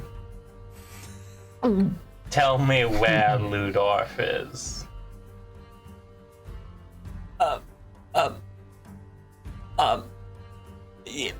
He's here. Where? He, roll an intimidation check. You can roll it with advantage. And guidance? I mean, you're trying to do it, so you can declare it. Yeah. It's a skill check. 2 1. 17.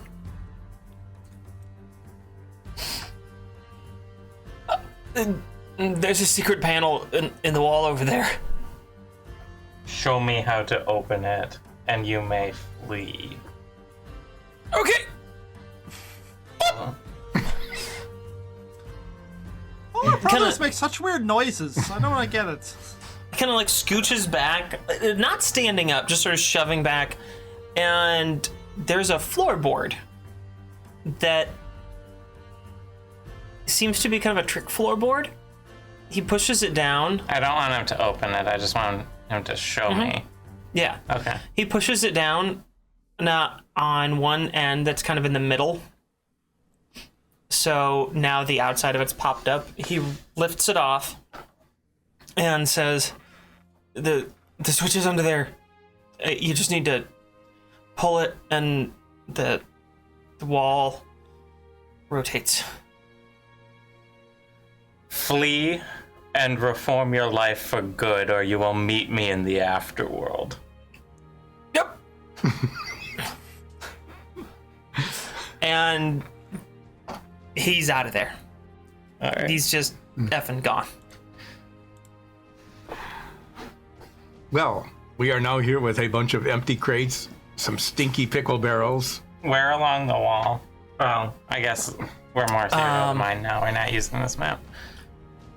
Well, here I can still use the map because it is the map. Give me a moment. Okay.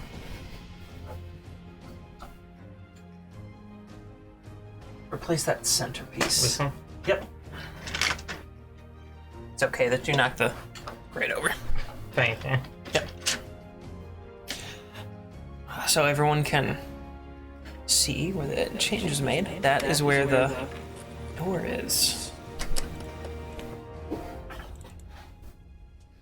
All right. All right. How do we want to do this? I believe that it would be... Change away from that ridiculous thing. No. I feel impressive.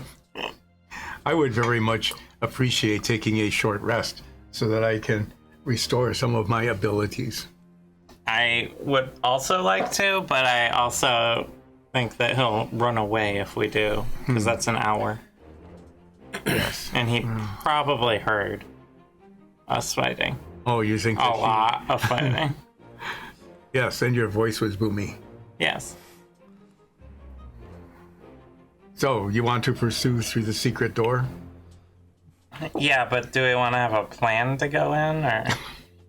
All right. Why? We didn't have a plan this whole I time. kick open the door Why don't you just use the lever?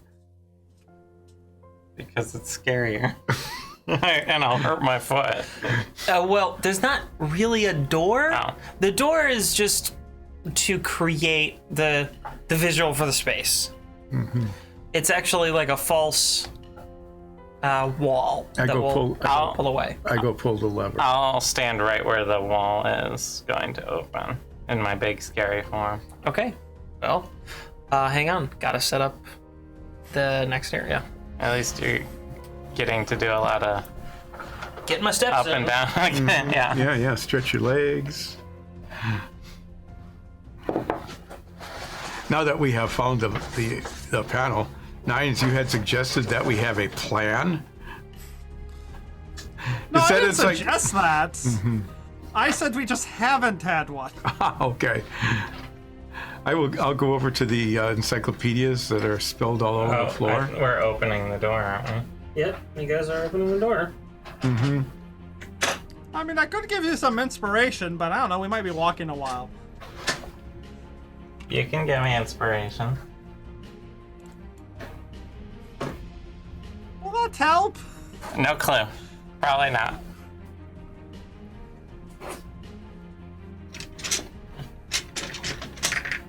The whole thing.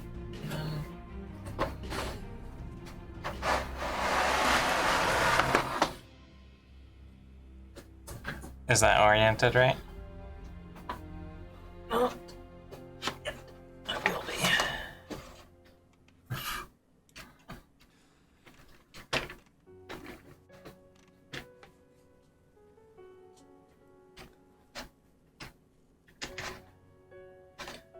All right.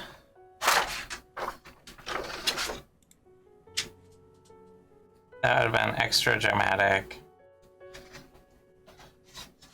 if everyone on the show could see.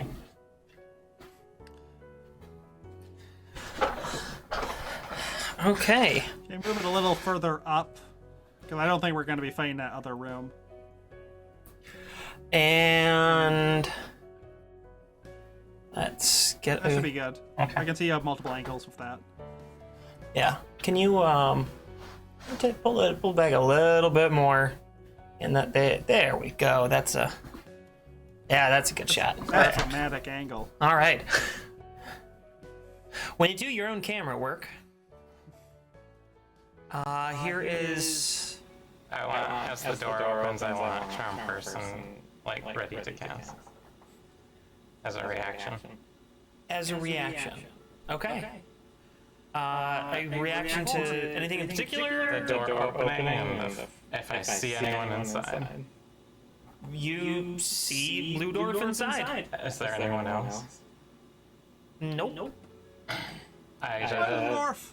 just say, I know Ludorf. I just say, your soul belongs to me and cast charm person. Alright, what's the DC on that? Wisdom 15. Can't possibly miss that one.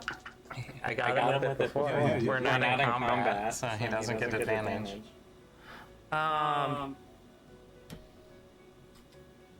Little pulse of there's sort of translucent energy flows out from your mouth as you speak and cast this spell, and it hits Ludorf, and he blinks for a second and looks at you, and it's like, what are you doing here? Oh no. I never expected it to work. I am surprised to see you. You're not safe here. Yeah, I know. It's a whole bunch of people attacking. What are you doing here? I'm here to take you somewhere where you will not have to live in fear. Where are you taking me? To a safe place. Out of the city. What happened to my men? They abandoned you. Make a persuasion check. No, I can't use guidance because it's concentration. Although actually turn person's not concentration. Oh, So it's not. I thought it was. I just Okay. double checked. So I could use guidance. Very good. Then I suppose you can. Persuasion, you said? Yes. 22. My men wouldn't leave me. What's going on? What aren't you telling me? You should tell him that they were actually, some of them tried to kill him. My agent informs me that some of them attempted to sell you out, and a fight broke out between them. There were no survivors. The few survivors fled. Those bastards. I trusted them. Who sold me out? The axe man, the orc with the axe. Rokdar? Rokdar Axeman. Why would he sell me out? And X-Man Jr. He has a cousin in Imperial custody. That fucker. Alright. Where are you planning to take me? I have a carriage prepared to take you to Krebstadt so you can flee the country. Make another persuasion check. Deception? That's the same. Yeah, because he's looking at you as a friend. I'm trying real hard. I'm framing this as he views you as, a friendly acquaintance. I wasn't planning for it to work. He's coming from this point of generally sort of trusting you because he's charmed at the moment. So I'm keeping it. That's why I'm going with persuasion over deception here. 19.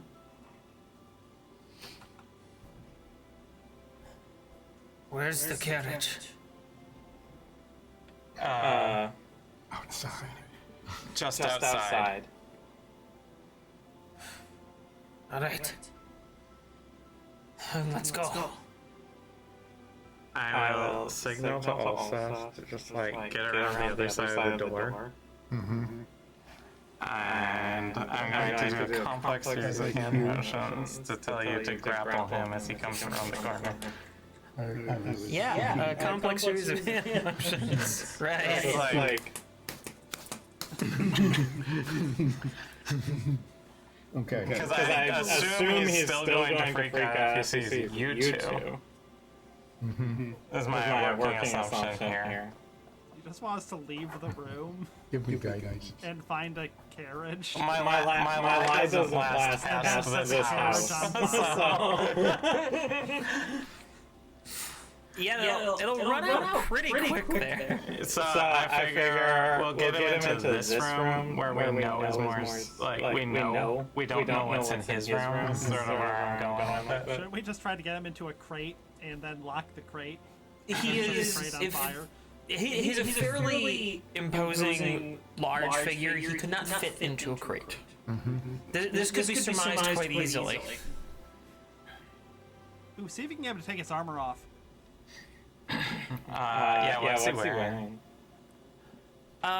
He's wearing what appears to be some like bits of leather around his like legs and things, and then you get little glimpses of what might be a chain shirt underneath his outer clothing. I'll say, can you change into a robe? You need to be discreet. I can put a robe on. Nah. You can't have that armor on. He goes over to one of the crates that's in the room. Pops the lid open. They're not hammered in, so he just pops the lid open, and there's supplies of clothes in here. As I tried to describe, this is a place where people are planning on hiding out, planning possible escapes and things. It's got supplies. The armored weapons will be too loud. I'm keeping the armor on, but I can drop the weapon. And he sets the weapon down, Whatever it is. and he puts it is hang on a sec. I actually do have that description. This non-plan is working better than I thought it was. Well, he's distracted. I'm just There's he's changing into a robe and he dropped his weapon, but he's not it's this large club that has like a hardened head. It's got like a wrapped iron head on it, and it has clearly blood marks on it that look to be like constantly dripping blood. So that's what he sets down, and he puts on this large robe over himself, over his armor and things like that, and it does disguise him.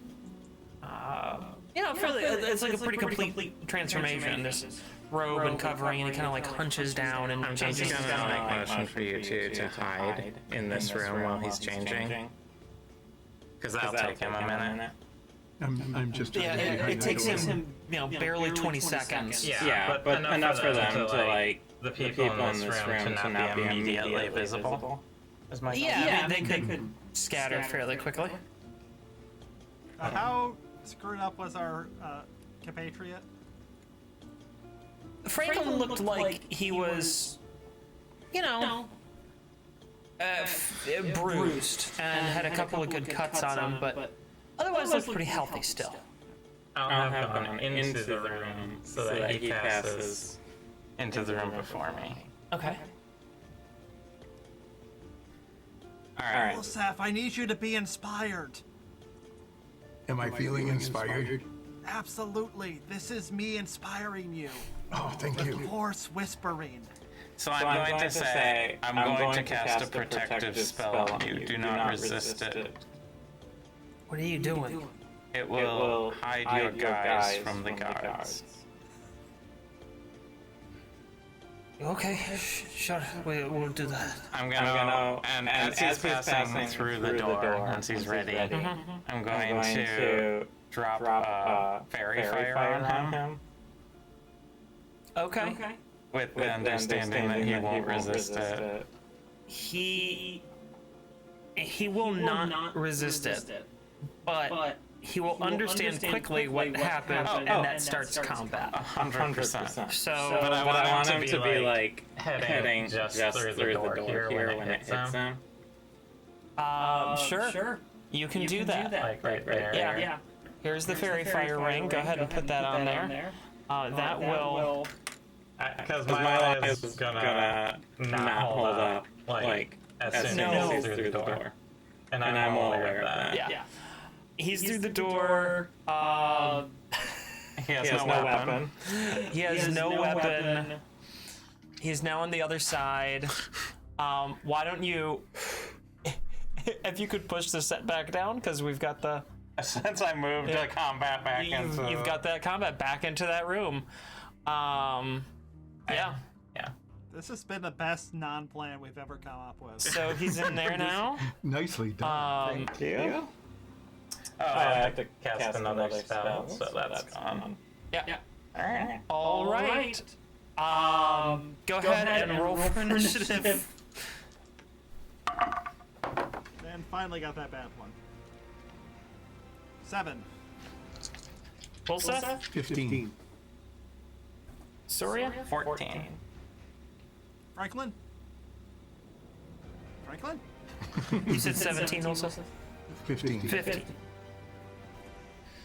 Franklin's with you, but doesn't shout out his initiative to you. Shout out numbers. I had stationed Franklin at the door. It is Ulseth, then Surya. Okay. So, Fairy Fire gives me advantage. Yes. And I have Bardic Inspiration. Yes. And Grapple is just like an attack roll. It's a contested. It is a contested athletics check. I believe. Or actually, I'm blanking on grapple. Pull up the rules for grapple. We don't often. Are you gonna try and wrestle him down though? Oh, yes. I'm trying to You use an attack action, and it is a contested athletics check, like we said. Okay. But the thing is, you could be using acrobatics as well. So that's how it works. Well, you make an attack roll. It's your target can choose whether to use athletics or acrobatics to try to escape it. To fight it. So you roll an attack, and the only thing you do is add your strength modifier to it. Yeah. Okay. So Plus, D20 plus your strength mod. with advantage. Plus Strength mod plus Bardic Inspiration. Yes. Yes. That would be... 13, 18, strength. 22. He fails, and he is now grappled. Which... Do I have a status modifier for that one? There should be. Yep, there it is. Which means his speed is reduced to 0. Yep, and to escape the grapple, it is a contested athletics check. I think, and that was an attack action, right? It was his primary action. So he could make an offhand attack. I'm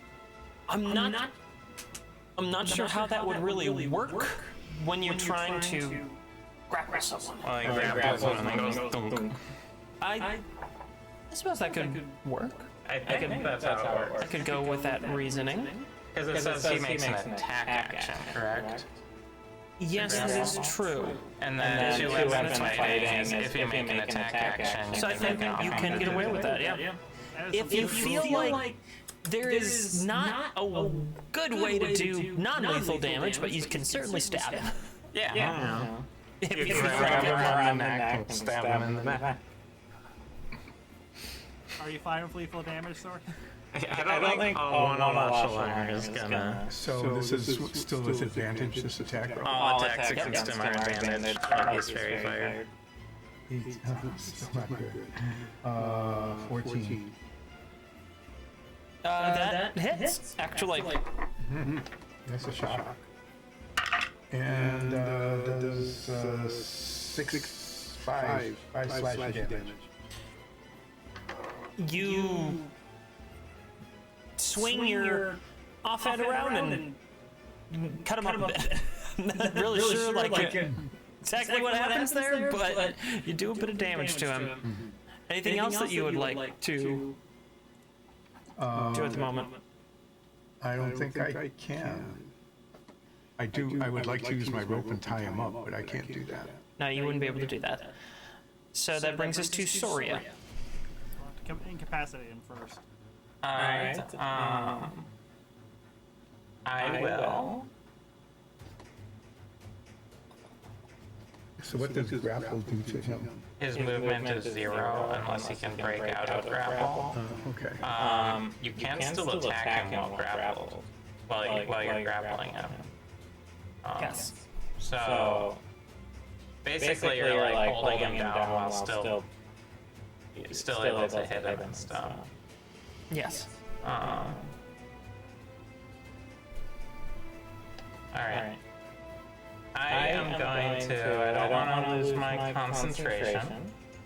I don't want to pull him away with Thorn Whip. Hit him with a stick. I don't want to get close to him.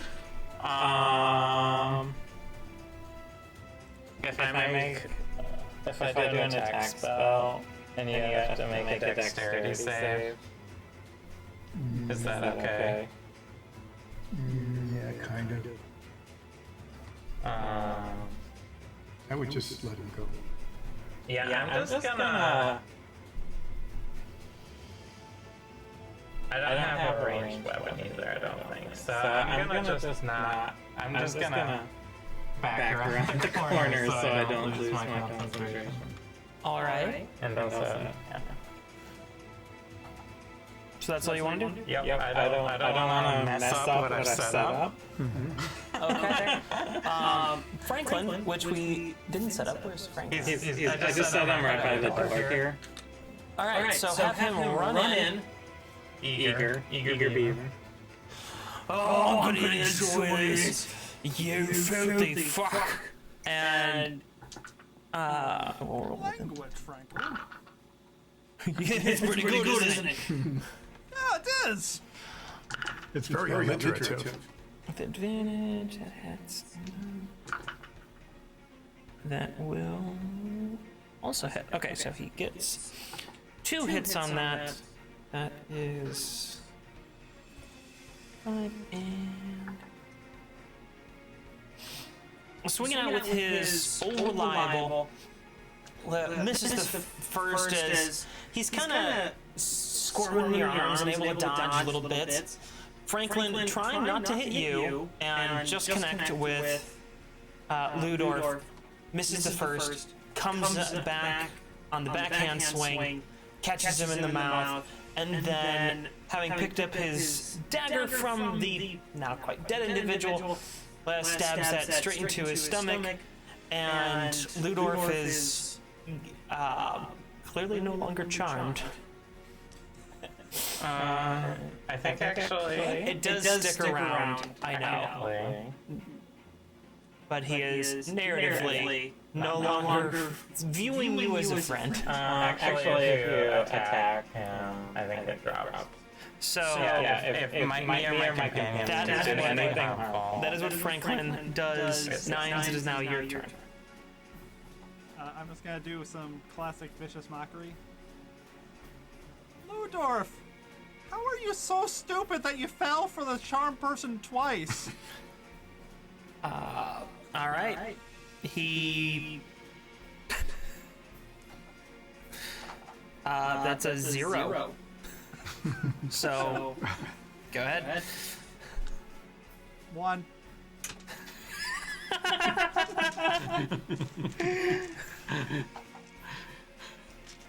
Next die. Now it's disadvantage on all of his attacks, except for the next round. And it is his turn. So generally speaking, you have to have one of your hands grappling him, so you can only attack with one weapon per turn. Just as a clarification. going for? Yes. He's going to try to escape the grapple and get the hell out of here is his goal. So he's going to make this is an athletics check for him, contested by your strength. Actually, it's athletics for him as well. Yeah, that is true. It is. I don't know if you're proficient in athletics. Oh, But... yeah.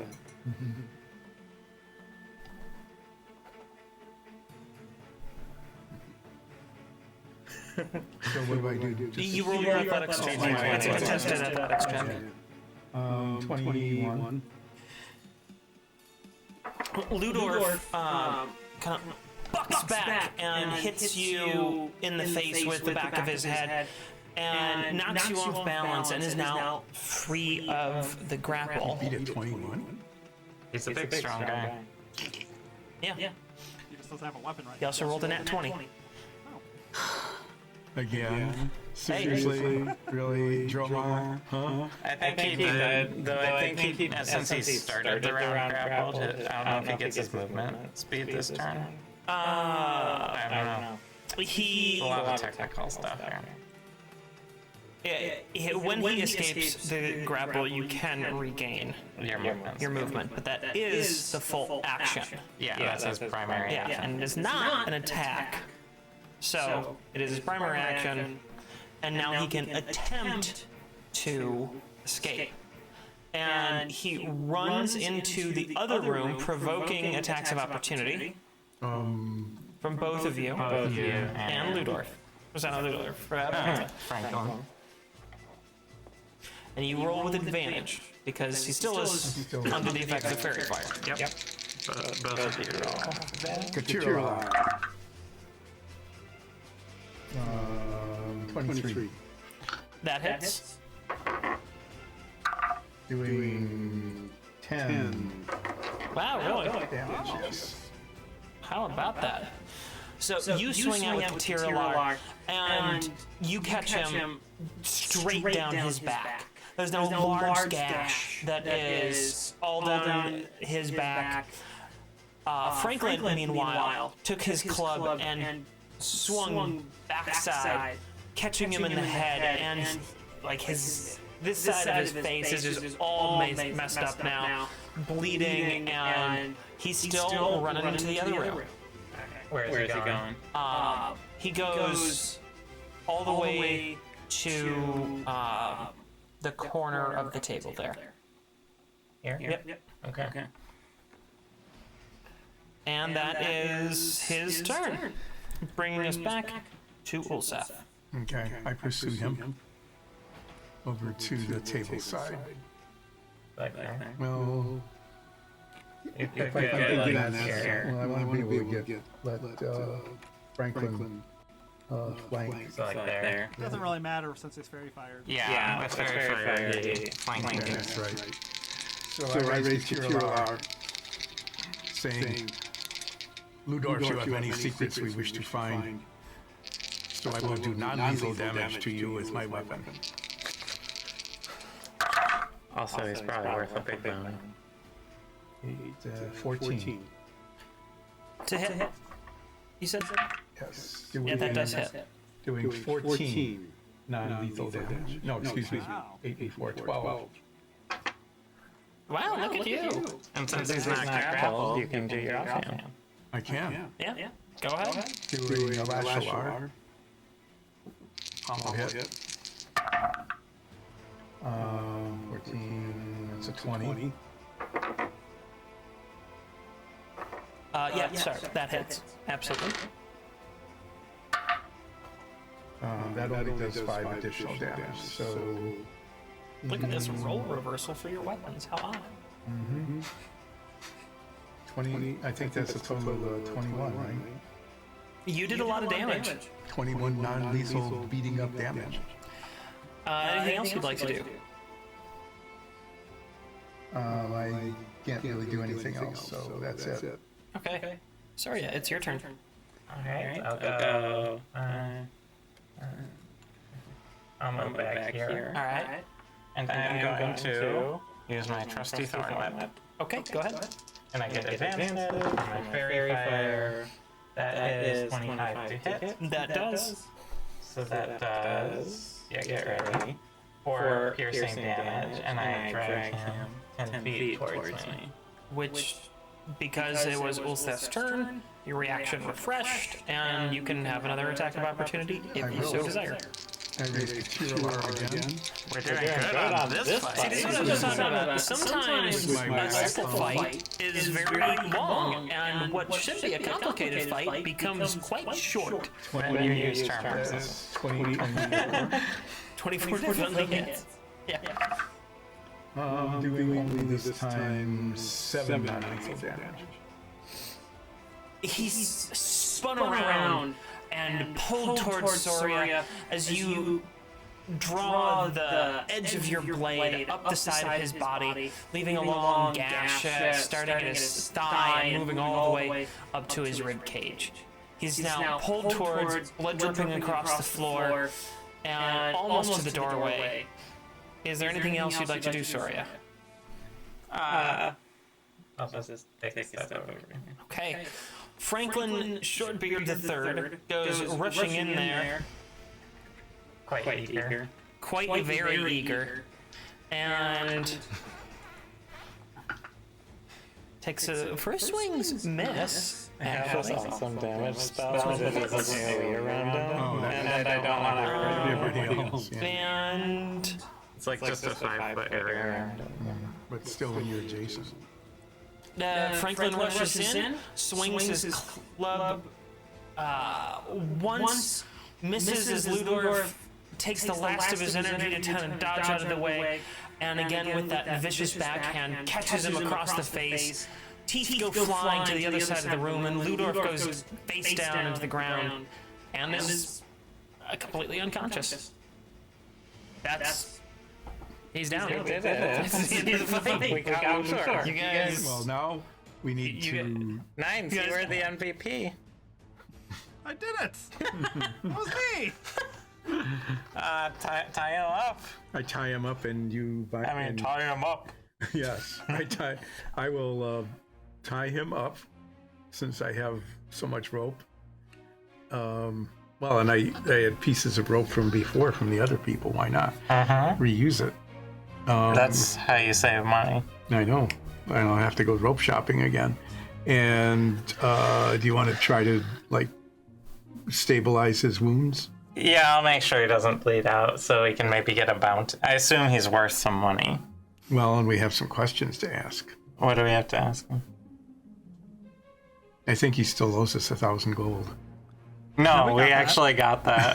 You guys did actually take that from him. So speaking of the last time you gold, No, we charmed need to him. find out why he's trying to kill us. because we screwed him over. He tried to screw you over. You then reversed then you reverse screwed him over, and now he wants to kill you for screwing him over. We took Oh, well, that was easy. We We you don't figured need it to out. question him for that one. Yeah, you So- figured it out. Why don't we see if there's any money or...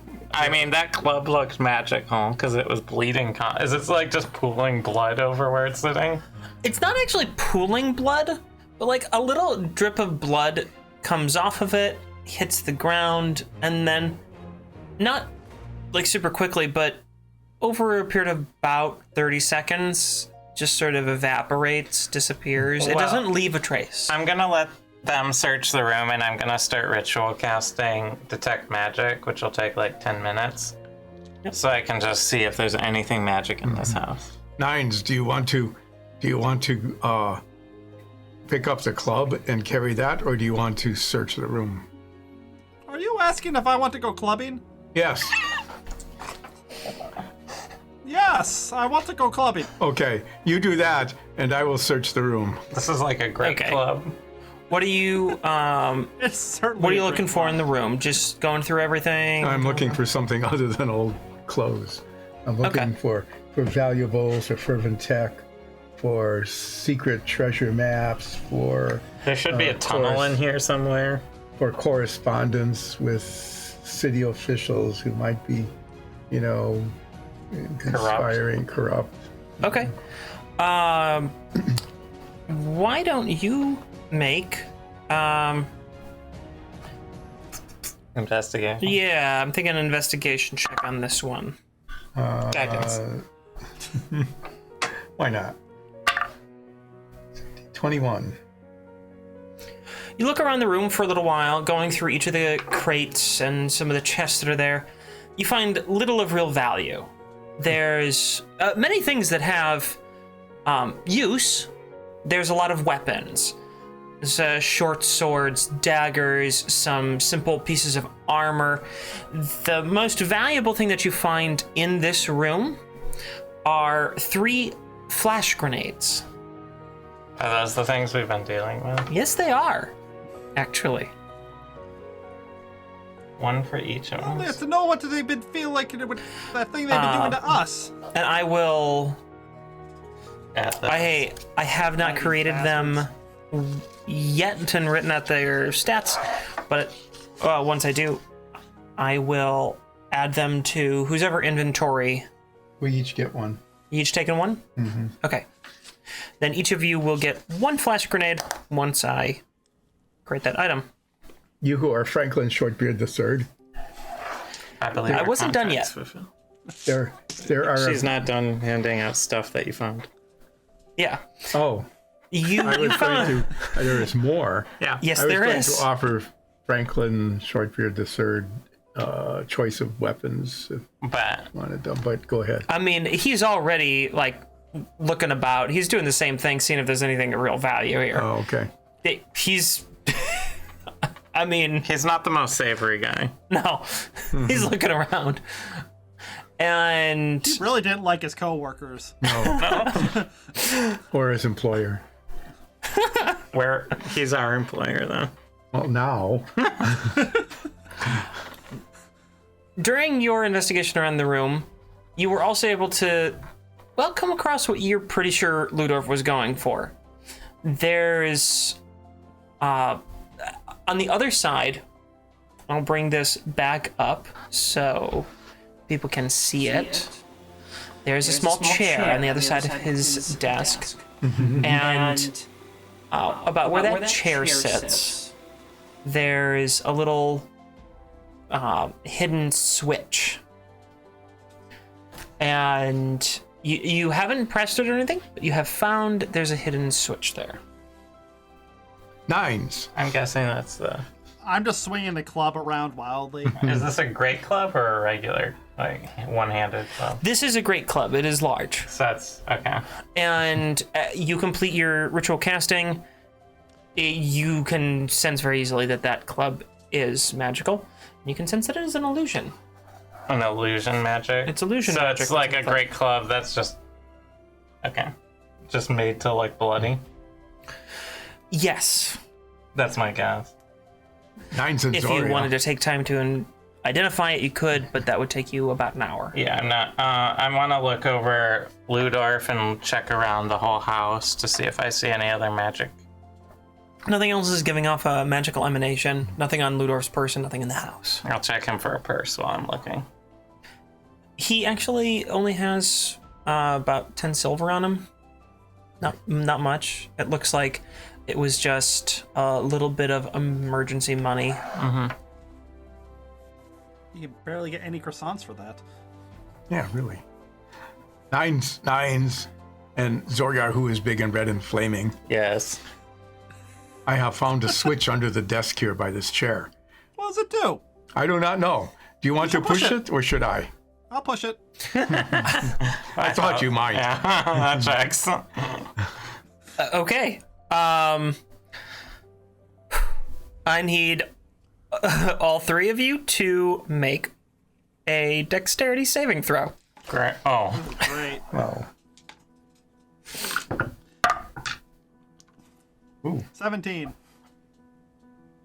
Nat 20 plus 2. 22. 14. Okay. Soria, you and Franklin weren't quite so paying attention to these activities, but Ulseth and 9s being quite close to the switch and hearing the telltale twang of a trap going off, they manage to duck down and avoid the consequences. You and Franklin, however, are left blinded and momentarily deafened from a flashbang going off. Of course. Oh, that's what that does. So there's a loud ringing in your ears, and an intense light has left you very disoriented. So for a few rounds, you and Franklin are both sort of out of it here. What the heck? What did you do? I discovered a button. When I you immediately pushed it. when you press that switch, another thing happened where a latch opened underneath the desk in front of that chair that created a rather rough but still usable slide down into what you can smell are the sewers. You who are deaf and blind. What? Or play a mean pinball. Yes. Nines has discovered an entrance to the sewers. What? Can you not smell it? You can still smell. What? Sorry, I can't hear you. It What smells sewer like in here. poop? I think a Fazoli's open nearby. Oh, you found a way into the sewers?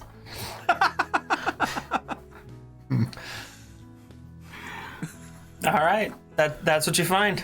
This is the escape tunnel into the sewers. All right. I assume I've recovered. After a few rounds, you recover. okay. Since you're not in combat, there's really little consequence here. All right. I'm going to just duck behind those crates, turn back into Maggie, get my purple suit back. Okay. You do all that. I'll be done with the consumer of souls for now. You now have a new character, a new persona. So we can assume that the sewer tunnel is the one that leads back to, The festival chorus. It Which is seems filled like a with- likely conclusion. which is filled with his hench people. We could have. Hello, Tabaxi Well, God. You guys, the Tabaxi God blessed us for defeating Ludorf. Yep. And now the Yes, Tabaxi but now we God can is settling have down someone his- dress up as Ludorf and not have to worry about Ludorf popping out. Well, we should see if the guards want to It's just pay a us a lot tail. of money for Ludorf. Well, shouldn't we use Ludorf's identity to rob him blind while people don't know that he's been captured? Once we get back to town.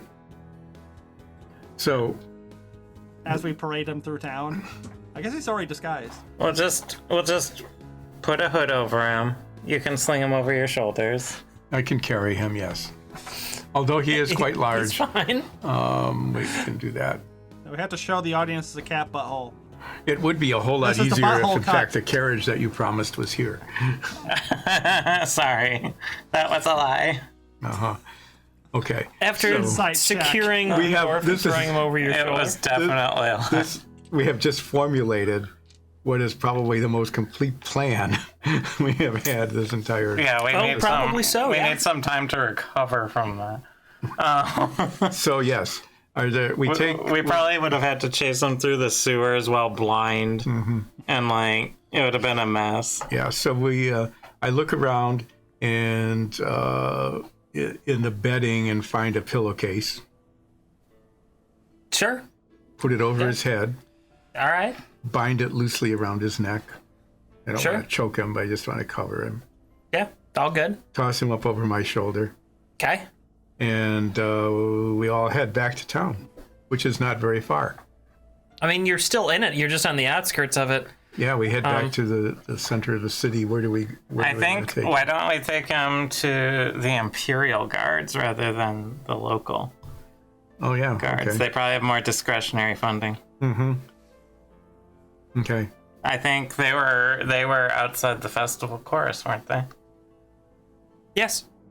You are correct. They were staked out outside of his place. So we'll go look for that. We'll go look for some of the Imperial Guards in their fancy armor. Okay, it's not hard to find them. They're still staked out there. Mm-hmm. They're making their presence known. Nines, you're very persuasive. Why don't you see if you can get us the best price? Are bounties usually negotiable? Probably. I haven't really done many. None of you are really bounty hunters, so yeah, you don't have any idea. Let's go up to one. Everything is negotiable. Nines. As you Yes. as you negotiate a bounty, please do With point guidance. out. Please do point out to them that although they were guarding the house, they managed to let Ludorf escape. Perhaps as a way of Insulting them. Perhaps they would like to have it not be known that they had let him escape. Don't try and coerce the people we're trying to get money from. Just let them know that they may talk be. to a captain first. They have a potential source of embarrassment that we are more than happy to cover for them. Just make them like you with your winning personality. That too. Yes, my personality does win, especially with this big, great club. Yes. And I'm still carried around with dripping big blood bleeding everywhere.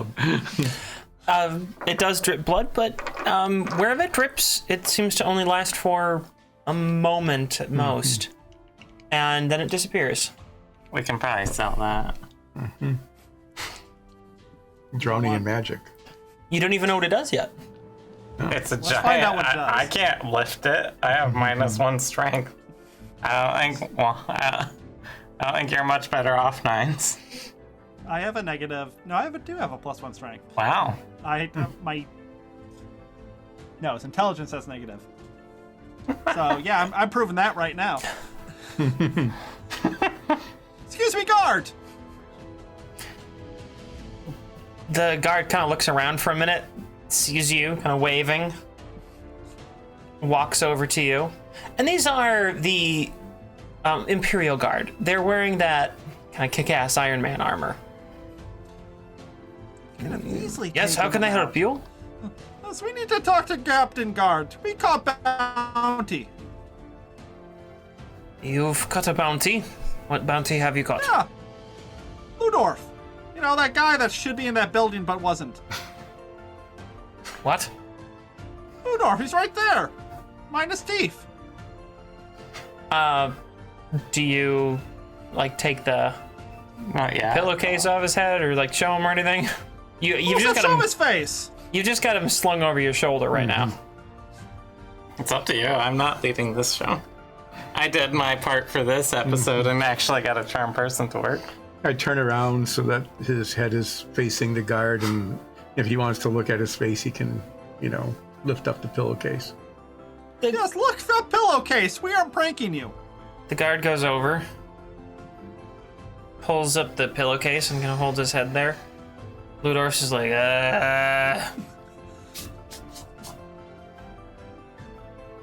That sneaky bastard must have escaped through the sewers. Yeah, he did. I was worried that might happen. But at least no one went in the bar. So, he lost a lot of money. Well, we thank you for bringing him to us citizens, I assume. And Yes. Professional bounty hunters. 9+1. well, No. you've managed to catch. You're not part of this conversation. You did enough today. You have managed to catch a particularly vicious individual. That is impressive. I assume that you are also desiring to collect the bounty that had been placed on him. Yes, Yes. the one we know. Absolutely. Very well. The one we know. Including the brought in a live bonus. That is the only condition that the bounty is under. Which we know. It's great we didn't kill Which him. we knew. That's why we didn't kill him. We're professional bounty hunters. Clearly. Do you pay me now, or do we have to carry him somewhere? Sergeant, please bring the bounty. And another guard walks over with a small, simple chest. It's only about like yay big. And he opens it up, and inside there's some platinum. Closes it. Here you will find 100 platinum pieces.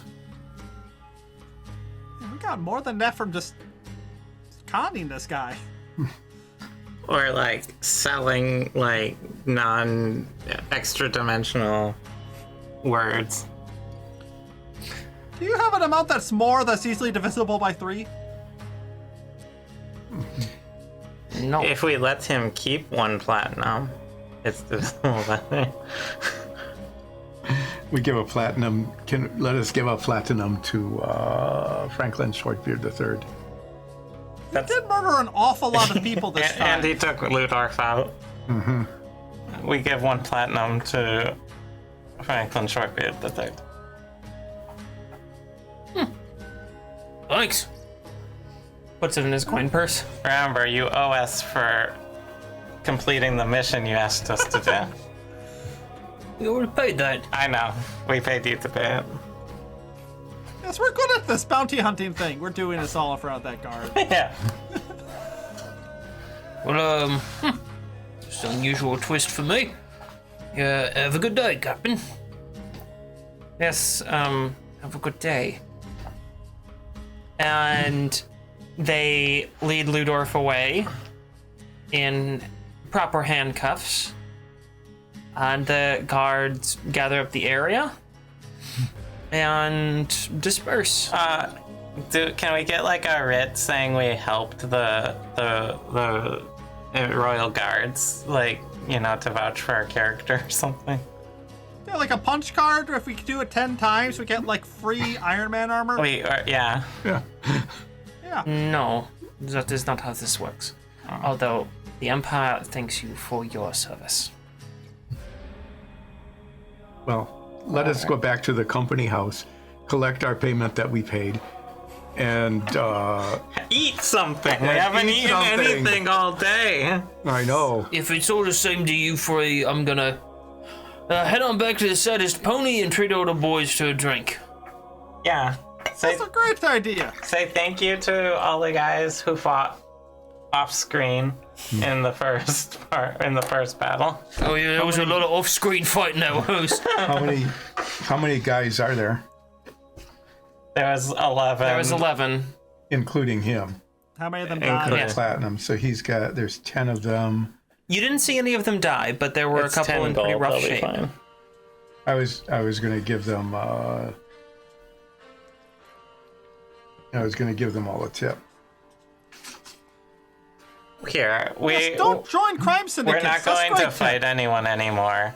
So I'll I cast. give him 60 silver to share with his buds. Well, thank you very much. And I'll cast Good Berry and say, give each of them 1 berry and it'll heal up some of their wounds. Thank you again. See, we knew we was right about the 3 of you. And he heads off down the street towards the saddest pony. Into the sunrise. Yeah. Into the sunrise, yes. Well put.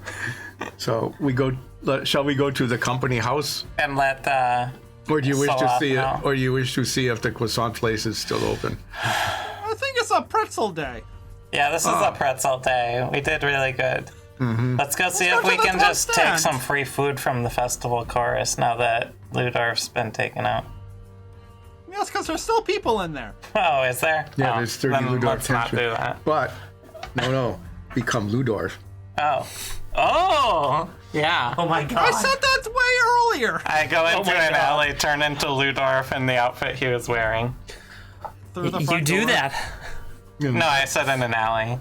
And then You are now Ludorf? I'll go through the secret passage that I know about Okay, you go up to the next block into the abandoned house, through the and you go through this secret passage. and cast guidance on myself. We're Okay. not following you. They want to kill us. And I'll go in to his office. All right. You're in his office now. Is there anyone there? No. There's no one there. I'll figure out how to open that secret panel.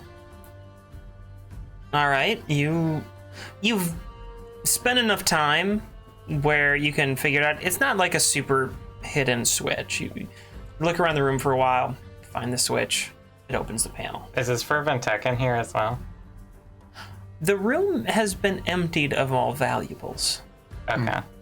Yeah, you We really should ransack have it asked and him don't find about that anything. then. Is there anything in the secret room? No, that room looks to have been stripped bare. Alright, I'll check in the front and see if there's anyone there. There's a couple of henchmen and someone behind the bar who is clearly not a bartender, but is mixing a drink. And they all just kind of looking around, trying to, I don't know, keep themselves entertained. One of them eventually looks over and sees you and goes, "Boss, what are you doing here?" I'm skipping town. You're all no longer in my service. I know that'll happen. And then I'll just leave since there's nothing to steal. There any? Yeah. Hey, boss, What? we have the beer? Yes, but I need one. Okay, it's your beer. So you get a beer. I'll give this to Nines. It's okay. Buddy! I got you a beer. I'll turn back into Maggie on my way back. All right. I just figured that was a good idea. Just clear it But they out. did clear it out. That makes sense. Yeah. So, do we stop for pretzels on the way back? Yes. We stop for pretzels at the good pretzel place. Beer and pretzels. Okay. Good day. Beer pretzels and bloody hammer, bloody maces. You get the pretzels at the good pretzel place. Yeah. How much is that? Say it. They are 3 copper a piece, if I remember the price. I think it's been 3 copper a piece. So I just give him the silver. You keep the change. Oh, thank you. What do you say? Oh God, it's you 3. You're the only ones that care. Oh, have a pretzel day. Have a pretzel day. Have a pretzel day. Does anyone else work here other than you? Yeah, it's just that you only come on my shift. Oh, I don't know how you keep doing it. The thing is, There's the like DM doesn't 8 want of to us pick up that different work voice. here. How do you keep finding my shift? Well, you have a pretzel day as well. Oh, great. Thank you. Company house. yeah. It is fairly late in the Nordfeldian day, and the sun is creeping up over the horizon. Is Soloth still awake? Are you asking the Yes. steward? You are a steward. Yes. Is How may I Soloth help still you? available? We have completed our contract and wish to be paid. This is a small enough contract where I shall be able to help you. And the steward, she produces the requisite payment and hands it to you, Ulseth, since you're talking to her. Let's see. Nines was Is the there one some who sort paid of the like 2 magic gold, right? identifying service here? No, we do not have that service at this particular location. You're an arcane spellcaster. Can't you do that yourself? So I Nines, want to do it to myself. Nines, you had purchased the contract of us by name. So Here is the payment. It is not the entire amount, but it is most of it. And I Yep. think it's 1 gold 50, right? Yes. Yes. So you get your 1 gold 50 back. Gold and 5 silver. Yes. Yeah. It costs 5 silver for us to take this mission. Yes. It was worth every copper. Yes. So what's on the buffet? Since it's fairly late in the day, it's mostly some pastries, like biscuits, some cookies. There are Fritters? pretzels. It's not a fritter time for this. You know, it's the kind of stuff that you would find at like a post-dinner sort of Fruits and dessert cheeses. layout. Yeah, it's a fairly simple setting. Okay. Well, Ulset has a fairly simple but substantial meal. I would like to take Nines' rapier and create a really big, like, skewer a bunch of fruits and cheeses and I things slap on. your hand away. There are little toothpicks. Oh, that works. You can create a tray of many toothpicks. Is that a new magical item? A tray of many Tray of many toothpicks. Yeah, it's like one of those boxes that has toothpicks in it, and it never seems to run out somehow, no matter how many you use. Ever. All right. Anything else you guys want to do? Do you want to try and identify that? Great Club? There's nobody here to do that. I He think can spend an hour as an arcane spellcaster studying the object, and he can identify it. I think he also has. He probably also has the identify spell available to him. Maybe I don't know. I don't know. think I do. You might not have him prepared. But yeah, we could do like an Arcana. Let's spend an hour to do this while Yeah. technically it's resting, right? So we can just. You are resting. And I'll you're sit- in there. I mean, you could be sitting there studying this thing while you're eating your food. Yeah, and I'm proficient in Arcana, so I'll assist you. I'm not going to make you roll anything. It's not a very hard piece to figure out. And you can tell that this is an illusion enchantment that was placed on this club to make it seem as though it recently drew blood from something. And mechanically, it gives you advantage on intimidation checks if you have it equipped. It does not, however, require attunement. How heavy is this thing? It's about 20 pounds. Well, Seth, can you carry this for a while? If you wish to take it with us, I will carry it, yes. So we might be useful. Advantage on intimidation is actually pretty good. It won't do me much good. It won't do me much good either. I learned my lesson about intimidating people. So I will carry it for you, Nines. It perhaps will be useful. If nothing else, it is messy. We can also always see if it's worth how much it's worth later. I'm going to do my fervent tech Tools. tool training. And I'll check. do lockpick training tonight. Okay. And I'll annoy everyone with my I zipper. got a 57. All right, you got a 57. Let me note these. And what were you training on again, Olseth? The fervent tech. Tools. Yes. Yeah, the repair box. I got a 61 on my zipper check.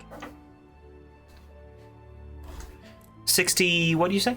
61. 61. And you? 40 on my lockpicking.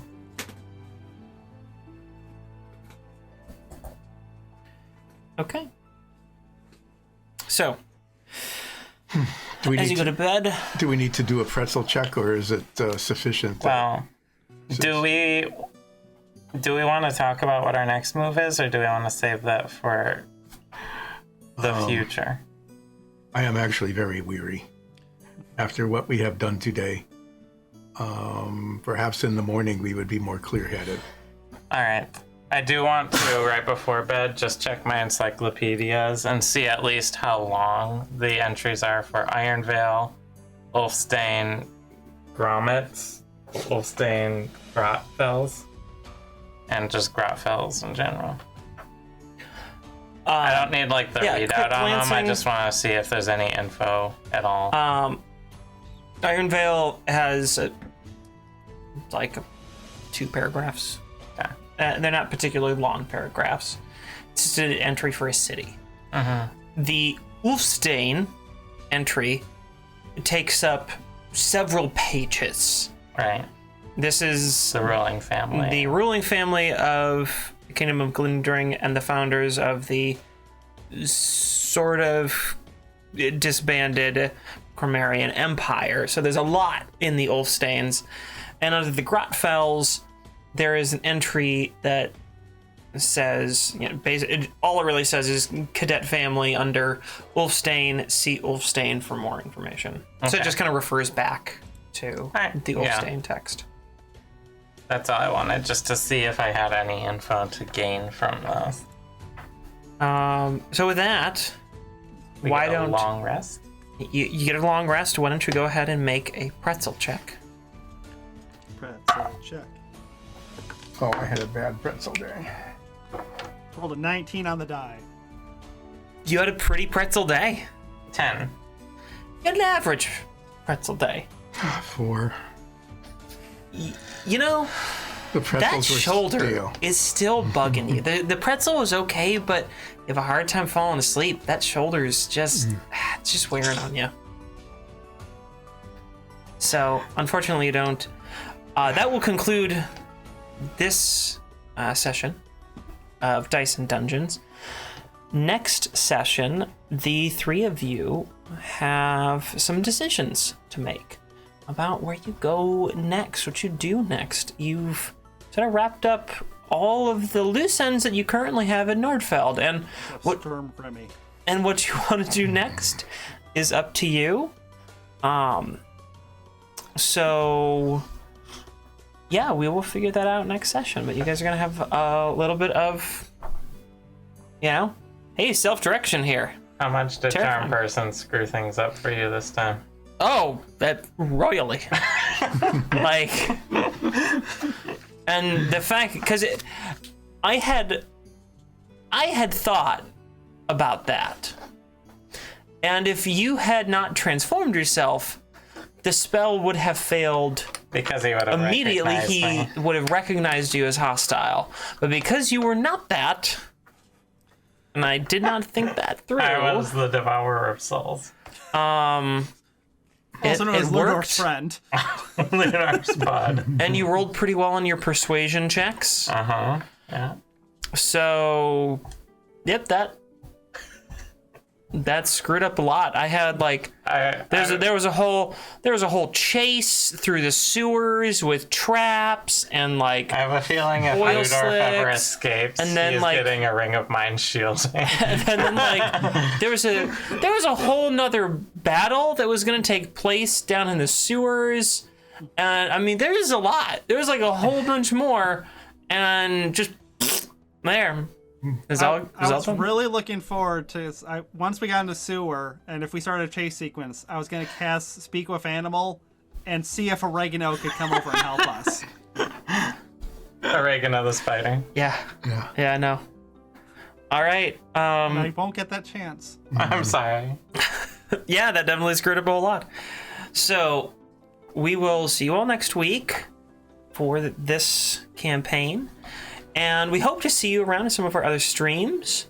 And soon over on our YouTube channel, checking out DM Dailies too. Thanks for watching, everyone. We love you all. Stay safe. Bye-bye. Bye. Bye. Bye.